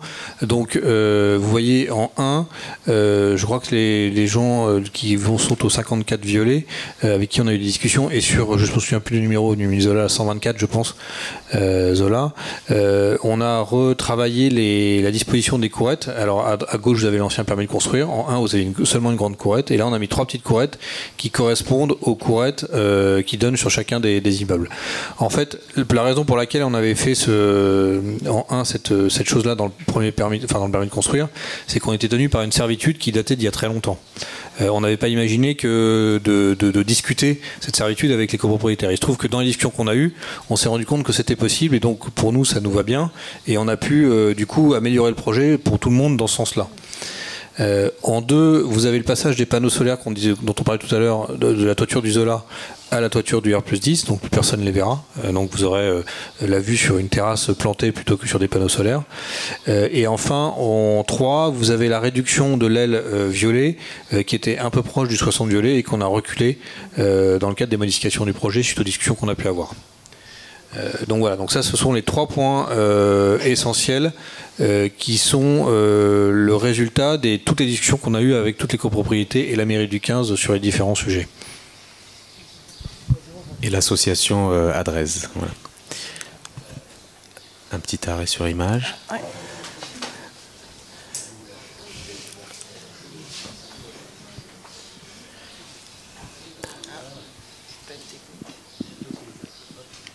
En tout cas, juste sur l'image, voilà, un petit peu où on peut récapituler tout ça, ou faire une remarque. Ça n'était pas une demande exprimée, mais ça a été un résultat de tout le travail de reconception qu'on a mené, parce que pour mettre au point des modifications de ce type-là dans un projet, ça n'est pas seulement un coup de gomme ou un coup de crayon par-ci par-là. Il s'agit vraiment de repenser toute l'histoire, d'accepter de remettre en cause un certain nombre de choix et de re-raconter une histoire. Donc ça, on a eu de la chance, on a une équipe mobilisée, dynamique, enthousiaste et qui a vraiment travaillé dur pour arriver à tout ça. Et entre autres, on s'aperçoit aussi parfois d'améliorations qu'on peut apporter. Alors là, il s'en trouve une qu'on n'avait peut-être pas vue, mais qui sera une amélioration. Au lieu d'avoir l'entrée directement sur l'avenue Émile Zola, l'entrée se fera dans la courbe, donc à l'intérieur de la parcelle, après avoir marché sur un parvis qui vient prolonger le trottoir de l'avenue Émile Zola, un parvis minéral qui permet d'entrer dans l'immeuble par cette courbe, donc un petit peu décalée par rapport à l'avenue, et c'est favorable. Ça crée une espèce de zone tampon et ça gère beaucoup mieux les flux piétons d'avoir ce type d'espace. Il y a également un recul des baies vitrées du rez-de-chaussée qui étaient précédemment alignées avec les structures béton et obliques, dans la continuité de toute la façade. Au rez-de-chaussée, nous les avons reculées, elles sont verticales. Elles sont à quelques mètres en retrait à l'intérieur du bâtiment, et des surfaces verticales à l'ombre comportent beaucoup moins de reflets que des surfaces obliques au soleil. Comme vous voyez en haut, ça reflète le ciel. Des baies vitrées verticales protégées vont permettre de voir beaucoup plus facilement l'intérieur et le jardin de l'autre côté. Voilà. Et je repasse la main à notre ami paysagiste. Alors cette image du projet de paysage est une image bien sûr simplifiée, mais qui a le mérite d'accumuler toutes les surfaces de jardin qui se trouve sur tous les étages des bâtiments. Et on voit bien effectivement que la part de verre est une part qui donne le sentiment d'occuper toute la parcelle. Bien sûr, chaque morceau est à un niveau différent, hein, du R-1 en passant par le niveau de la rue jusqu'au R+11 qui sont les dernières terrasses en toiture ici. Voilà. Et donc voilà, c'est cette idée qu'effectivement aussi bien le jardin ici au sol fonctionne avec le jardin du R+3 ici, fonctionne aussi avec le jardin d'entrée, fonctionne avec le patio qui est en sous-sol, mais fonctionne aussi avec le jardin en terrasse ici au R+8, il me semble, etc., etc. Et donc c'est bien cet ensemble qui passe seulement du point de vue du R+7, pardon, c'est pas seulement chaque jardin qui est intéressant. Ce qui est intéressant, c'est qu'il va fonctionner, ils vont fonctionner chacun les uns avec les autres. Non, c'est pas cette flèche-là. Voilà. Donc si on prend maintenant étage par étage, là, donc on est là au rez-de-chaussée, donc on a la rue Zola, l'avenue Émile Zola ici, la rue Violet là-bas, et donc on a cette belle nouvelle ouverture, c'est-à-dire que l'ouverture qu'on souhaite depuis le début et qui finalement prend de plus en plus de valeur, parce qu'effectivement, même si elle passe sous les passerelles maintenant et plus largement, elle passe maintenant aussi au travers du bâtiment, on le sent, et finalement aussi donne le sentiment, par peut-être un travail de sol, que cette allée du jardin qui ici déambule dans tout le jardin ici, prend naissance, y compris dans le bâtiment, en accompagnement de la rampe qui, elle, est conservée, même si elle est un peu réduite dans ses emprises. Au sous-sol ici, donc dans la même écriture que le jardin que cette clairière ici, on a donc une miniature de jardin qui est une sorte de grotte qui un peu fait écho à son échelle à ce jardin donc en cœur de parcelle. Voilà l'idée du jardin, donc c'est d'arriver à donner le sentiment, l'illusion d'un jardin de pleine terre alors qu'on est encore une fois sur un jardin au-dessus de la dalle de parking. Comme le rappelait Irier tout à l'heure, le sentiment du jardin, ce qui est le plus beau finalement, c'est l'îlot de verdure qui est composé entre toutes les copropriétés riveraines. Et donc il faut effectivement que ce jardin adopte les frondaisons des voisins et contribue aussi aux frondaisons des voisins pour que ce soit l'ensemble qui fasse îlot de verdure et aussi îlot de fraîcheur. C'est quand même une très très grande qualité de cette condition actuelle de l'îlot. Et donc du coup on va planter sur l'ensemble de ce site-là et des autres jardins en étage 43 arbres de petite, moyenne et grande hauteur qui vont effectivement produire cette canopée qui contribuera donc au sentiment d'îlot de verdure qui aujourd'hui règne sur l'ensemble. Au milieu donc de ce jardin, cette promenade qui accueille à la fois des espaces de récréation et de restauration, espaces de déambulation, mais aussi effectivement, et on le sent un petit peu sur cette image-là, le jardin qui descend, qui éclaire le sous-sol, qui rejoint le patio en cœur de bâtiment ici, mais qui aussi ressort ici pour émerger sur l'avenue Émile Zola. Les idées un peu qui président au jardin mais qui n'ont pas changé depuis le début, donc puisque finalement le bâtiment a plus évolué que le jardin, c'est l'idée de la clairière en forêt. C'est-à-dire comment est-ce qu'on peut donner l'illusion d'abord d'une forêt, parce qu'il n'y a pas de clairière sans forêt, donc comment est-ce qu'on fait une forêt dans une parcelle si petite et comment en plus on donne l'illusion de la clairière au milieu de la forêt. C'est l'art du paysage. Et donc voilà, on va à la fois effectivement donner le sentiment de cette forêt-là en plantant des grands arbres dès le départ, des arbres qui auront déjà 8, 10, peut-être 12 mètres de hauteur, donc qui sont quand même des arbres pour certains, donc qui viendront peut-être un ou deux dans un convoi exceptionnel, donc c'est voilà, des beaux arbres, mais aussi le sentiment de fraîcheur à l'intérieur, effectivement, au travers d'espaces qui sera baigné d'une certaine lumière traversant les arbres, mais aussi donc les promenades qui seront ici, des déambulations qui seront contenues par des murs de soutènement pour pouvoir obtenir les hauteurs de terre suffisantes pour effectivement planter véritablement et tenir nos promesses.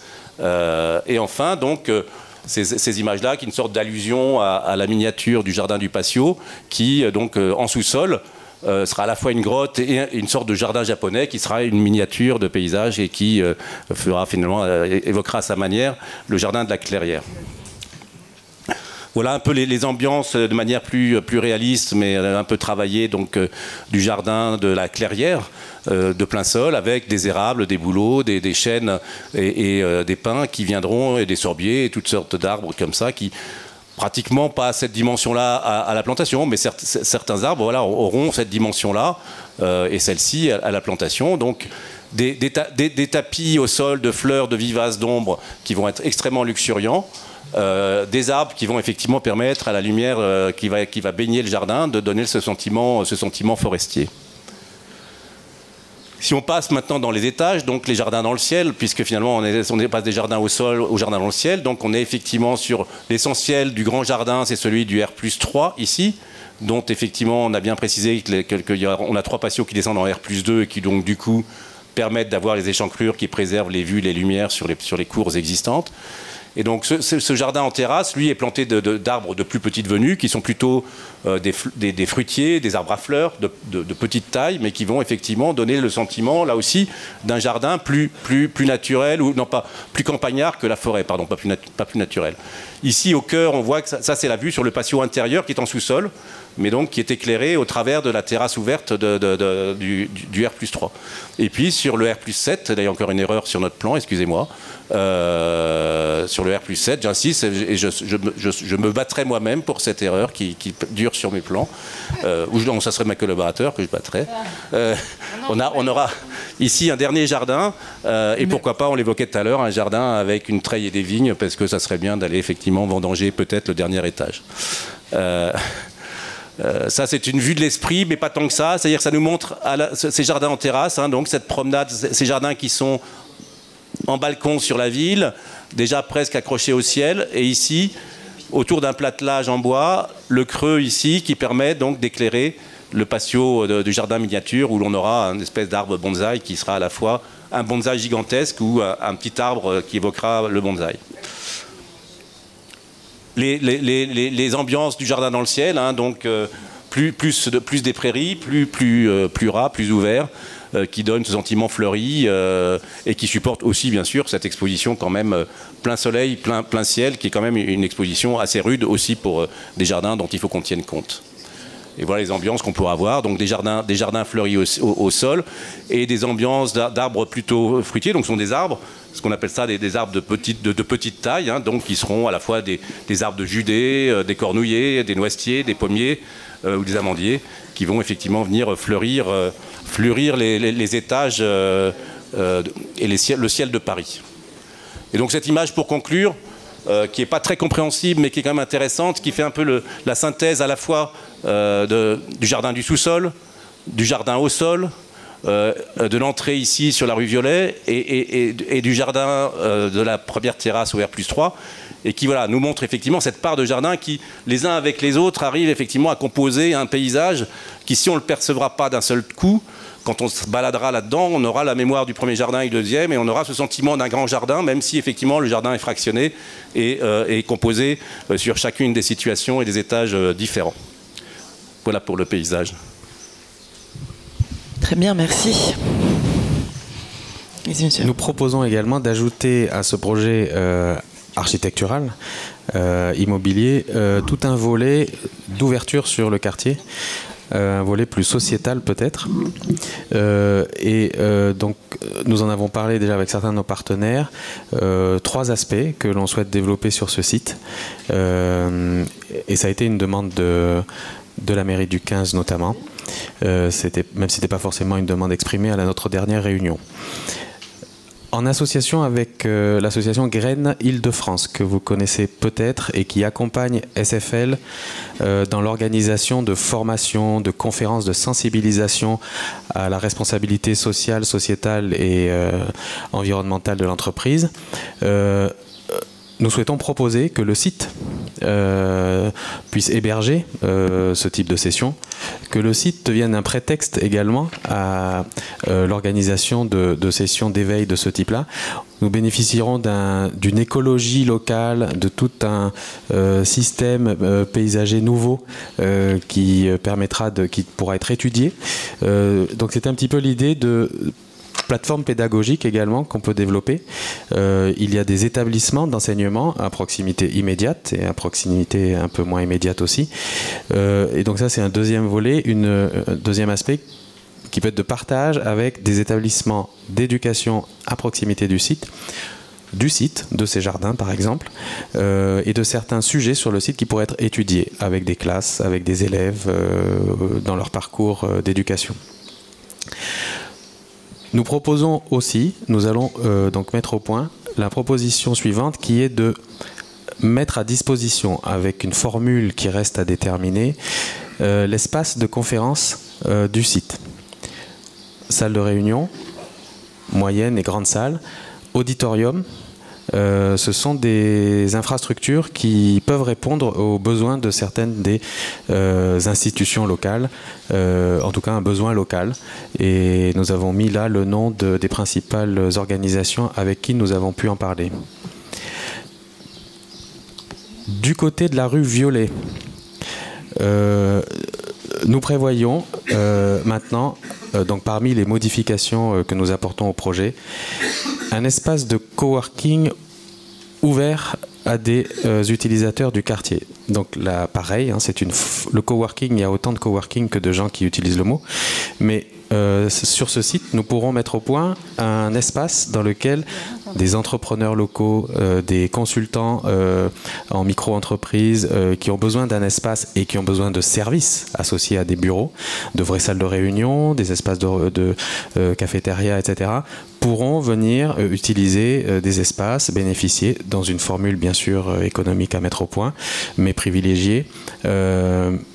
Cet espace nouveau avec de nombreux services à la disposition de l'ensemble des plateaux de l'immeuble, mais également de ces quelques centaines de mètres carrés de coworking adressés aux entrepreneurs locaux. En termes environnementaux, nous avons renforcé notre engagement sur le projet, à la demande notamment de Madame Clermont-Tonnerre. Vous le voyez surtout sur le petit graphique en bas à droite.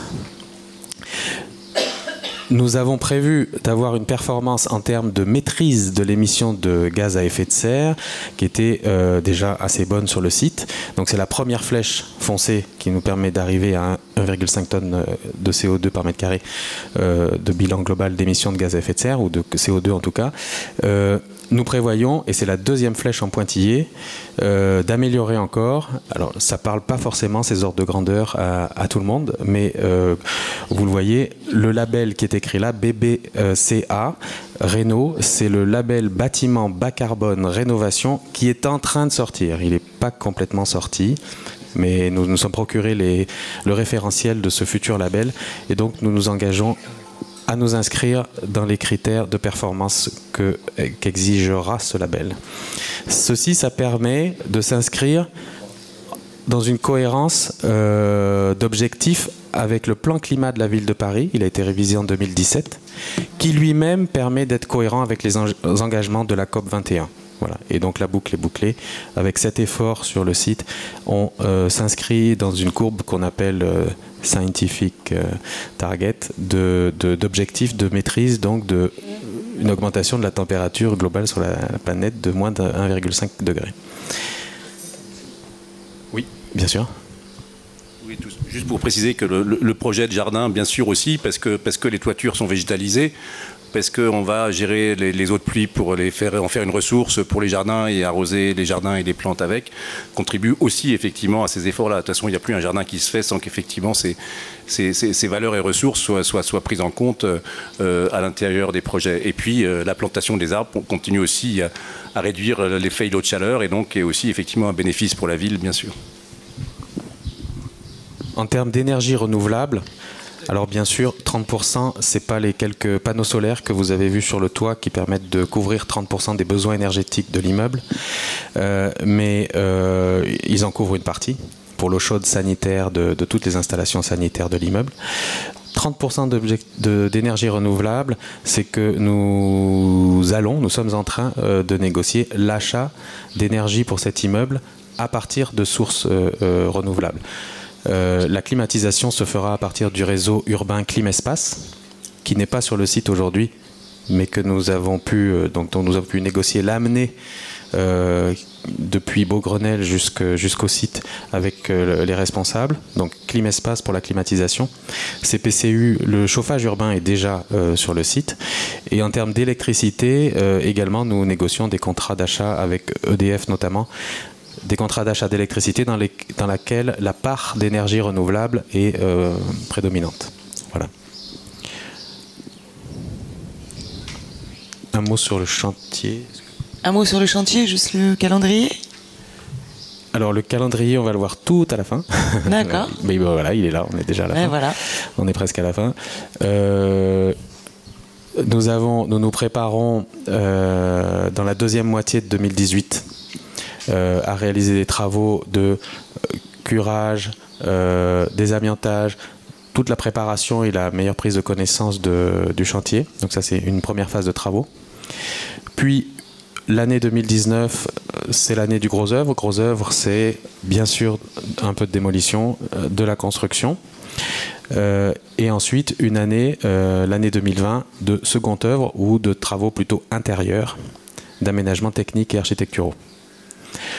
Il y a une petite flèche rouge là qui indique un délai qui correspond au référé préventif. Vous avez dû, enfin pour les riverains et pour les plus proches de nos riverains, recevoir une invitation à participer à un processus de référé préventif. La première réunion ayant lieu mardi prochain.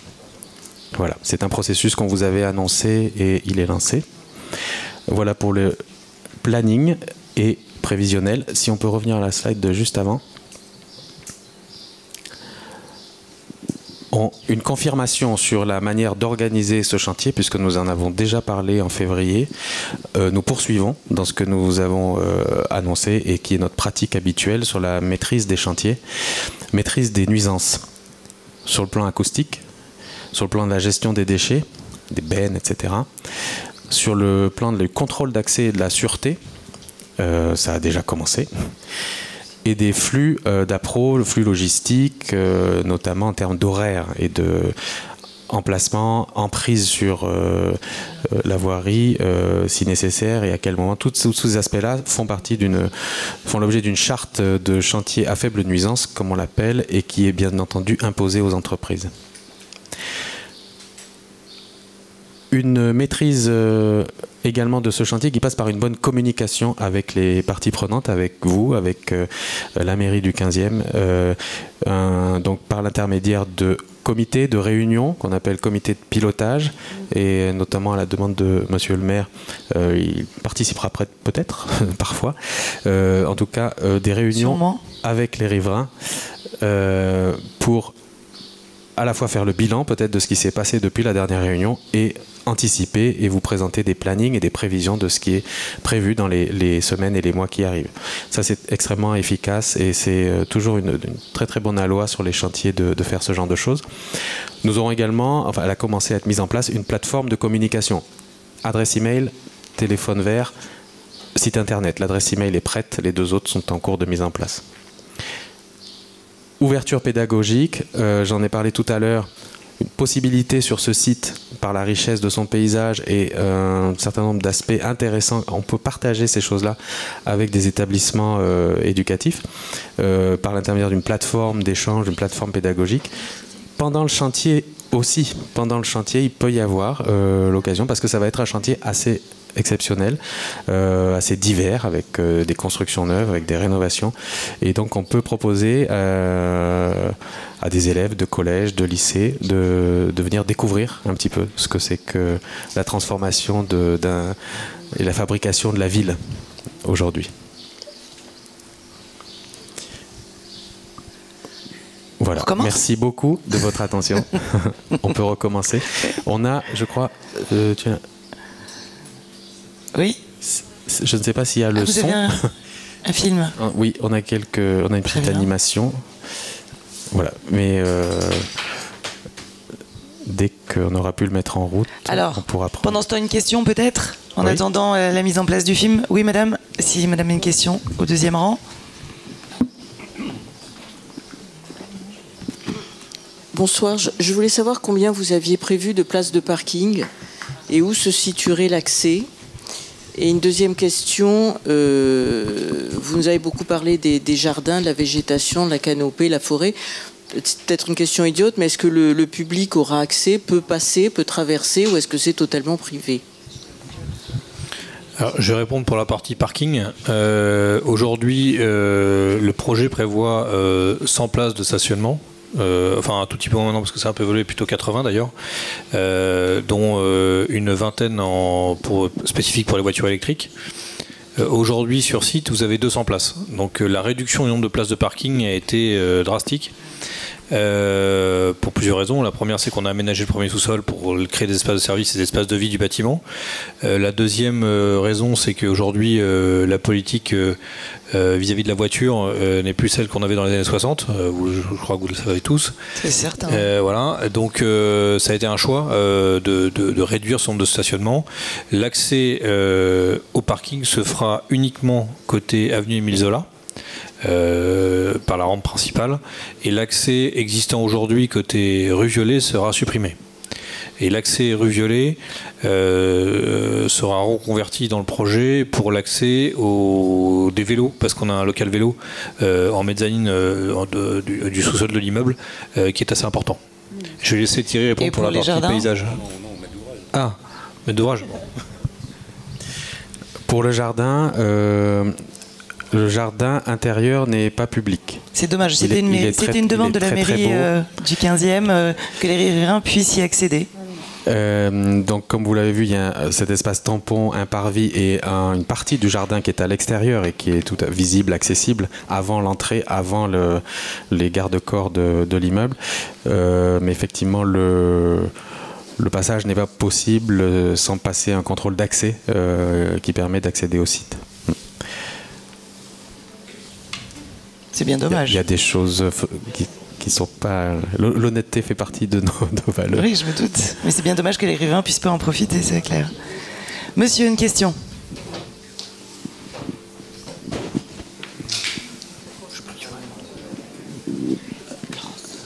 Bonsoir. Très bien pour Émile Zola, mais Violet, qu'est-ce qui se passe? On n'a pas vu d'image, on n'a pas vu de... Non, on n'a pas vu de... Violet? Violet. Si on l'a vu sur le côté, ils l'ont montré sur le plan. Et on va on va le voir un petit peu dans le film. Voilà.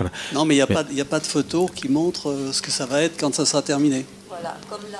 Si on en avait dû en montrer la dernière fois, c'est vrai qu'il y a un changement. Non, en tout cas, on devrait en voir dans le film. Mais on a effectivement des images du côté violet aussi. Alors on va regarder le petit film et on va voir si ça vous satisfait, si vous voulez bien.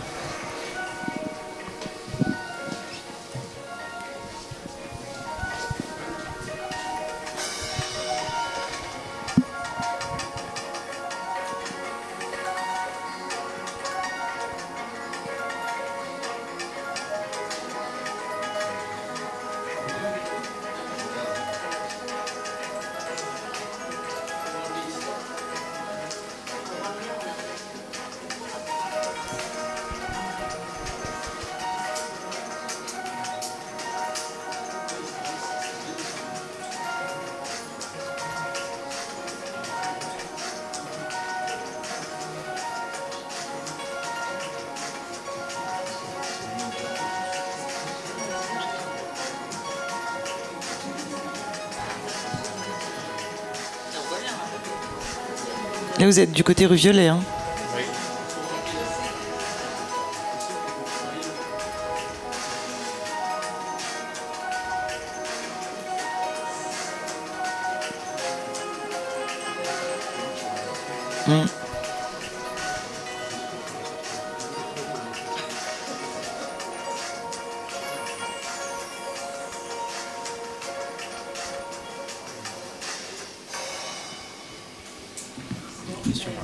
Voilà, il y avait quelques passages sur la rue Violet, mais monsieur a trouvé que c'était un petit peu court. Ce que je vous propose, c'est on échangera et à ce moment-là, je vous enverrai par mail.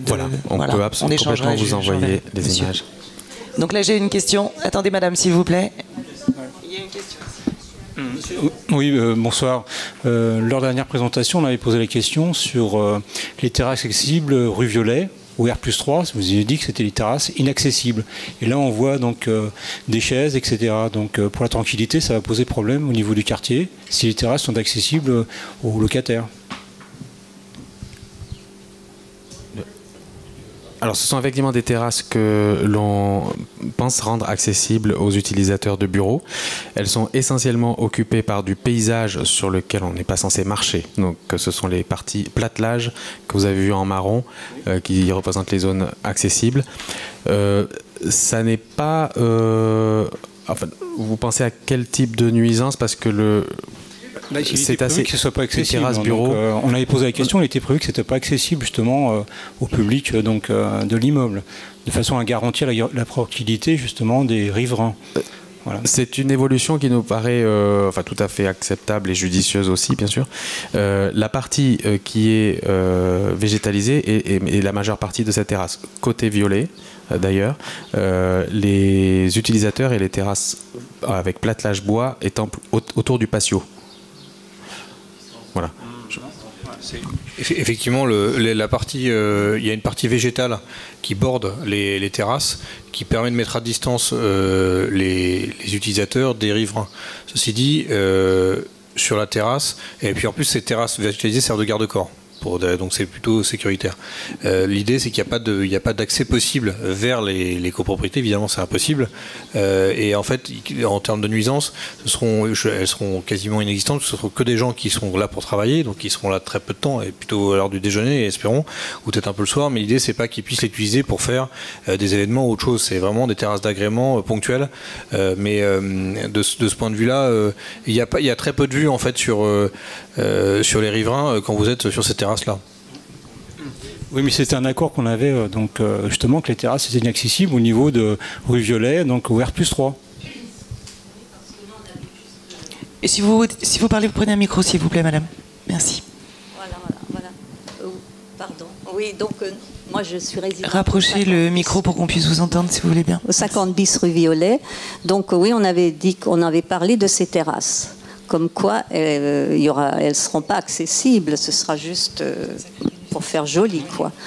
Alors effectivement, il faut peut-être regarder de plus près et quelle est la zone concernée, parce que sur le long de la terrasse étroite qui se rapproche de votre adresse, cette partie n'est pas accessible, cette partie est complètement végétalisée. Et sinon, l'idée de l'accessibilité à un espace extérieur sur un immeuble de bureau aujourd'hui, 21e siècle, dans Paris, capitale mondiale, c'est aussi parce que c'est le sens de l'histoire de donner presque à tous les étages, si on peut, un accès à un bout de nature, une reconnexion à un espace de nature. Donc il n'a pas besoin d'être immense, mais c'est vrai que ce besoin, cette attente qu'on appelle de biophilie aujourd'hui, ça nous a paru important de permettre l'accès. Alors après, il faut voir peut-être dans quelle mesure et sur quelle étendue et où exactement. Oui, c'est ça. Donc. Et puis, on n'a pas bien vu excusez-moi, on avait parlé des courettes, et là, je n'ai pas bien vu comment étaient faites les courettes sur le plan. Non. Voilà. Comme vous allez mettre l'immeuble, on n'a pas bien vu les courettes. Je pense qu'on peut repasser le plan peut-être en arrière, Nicolas, si tu veux bien. Je te remercie. Ça devait être rectifié. On va vous expliquer. Si je vous le dis avec mes mots à moi, effectivement, aujourd'hui, contrairement à ce qui se passait quand on respectait les servitudes établies depuis le début du XXe siècle, aujourd'hui nous avons mis nos cours en face des cours des riverains pour avoir des cours plus grandes finalement, des cours qui vont être communes ou qui vont donner l'impression d'être communes et plus grandes. Alors, permis de construire initial, vous aviez... Tenez, prenez le micro si vous voulez bien. Merci, parce que ça, on ne vous entend pas. Merci. Juste montrez-nous où est l'immeuble du 50 bis rue Violet. Alors, 50 bis, si je ne me trompe pas, c'est ici, je crois. C'est cet immeuble-là. C'est oui, c'est ça. Voilà. Donc en fait, au départ, nous avions une grande courette qui était plutôt ici, à l'arrière. Pourquoi ? Parce que la servitude existante, comme l'a dit Eric, depuis le début du XXe siècle, nous empêchait de construire au-delà d'un certain niveau. Et il y avait une servitude de vue, qui était calculée d'ailleurs par rapport à l'avenue Émile Zola, sur cet ensemble ici, donc entre Émile Zola et le 50 bis rue Violet. Donc on avait respecté ça dans notre permis de construire. Il n'y avait pas eu de demande spécifique de revoir et de rediscuter cette servitude. Quand vous avez découvert le projet, on vous a expliqué exactement la même chose, mais on a discuté et vous nous avez dit finalement, nous, on préférait avoir gardé les lumières du jour, même si aujourd'hui on n'a pas une vue sur quelque chose de très sympathique, parce que quand vous êtes ici, on ne peut pas dire que ça soit très beau. Et donc en fait, vous nous avez recommandé de redisposer ces courettes, donc de changer par rapport à la servitude existante qu'on avait respectée initialement, et donc de revenir se mettre en face de chacune des courettes. Donc aujourd'hui, c'est ce que vous aurez. Ici, donc, ce bâtiment-là est R+3, donc 2 niveaux au-dessus du rez-de-chaussée. Là, vous avez une terrasse au R+1, donc qui sera un peu plus profonde, avec des logements qui vont se mettre autour ici. Et celle-ci, pareil. Et donc, vous aurez à chaque fois, vous bénéficierez de l'ensoleillement dont vous avez aujourd'hui, que vous avez aujourd'hui, à l'identique de la configuration actuelle. Et en face, il y a quoi? Il y a des jardins? Tout ici, là, toute cette partie-là, c'est ce qu'on disait tout à l'heure, c'est du jardin. Oui. Voilà. Et jusque-là. Donc en fait, la discussion qu'on avait tout à l'heure sur le problème de nuisance ou de vue sera quasiment évité par cette profondeur de traitement végétalisé qu'on aura sur les franges et sur les limites du jardin en toiture. Ça sera masqué. Là, oui, mais juste une petite question. Le premier et le deuxième étage du nouveau bâtiment. Ici, oui. Oui. Donc, ça va boucher ou pas, la lumière? Non, puisqu'en fait, ce qu'on a aménagé, c'est qu'en fait, quand on regarde, on a dégagé jusqu'ici pour que vous ayez toujours le même ensoleillement que ce que vous avez aujourd'hui. Ah, c'est ce qui permet. Et le mur du nouvel immeuble sera où alors? Le mur, il y en aura un ici contre votre pignon, il y en aura un ici contre le pignon existant, et l'autre, il sera ici contre le pignon existant. Et derrière les jardins? Je pense que comme il y a pas mal de questions sur ce côté de la rue Violet, ça serait intéressant que vous ayez des échanges bilatéraux avec des documents à l'appui, des visuels, parce que c'est vrai que le côté violet est un peu pauvre en termes de présentation visuelle. Donc si vous voulez bien, vous pourriez prendre rendez-vous à la fin de cette réunion pour voir les choses de plus près. Très bien. Une dernière question. Je vois un bras qui se lève et ça sera la dernière parce qu'il est déjà 21h, si vous voulez bien. C'est bon, c'est fait? Plus de questions? Très bien. Messieurs, je vous remercie pour vos interventions respectives. Et effectivement, nous organiserons donc une réunion, si vous le voulez bien, si vous voulez bien, on se mettra d'accord avec monsieur et madame et d'autres gens de la rue Violet pour voir un petit peu la rue Violet. Je vous remercie beaucoup d'être là. Juste 2-3 petites informations. De la fête de quartier de notre conseil d'arrondissement aura lieu le samedi 8 septembre au square du commerce de 14h à 17h.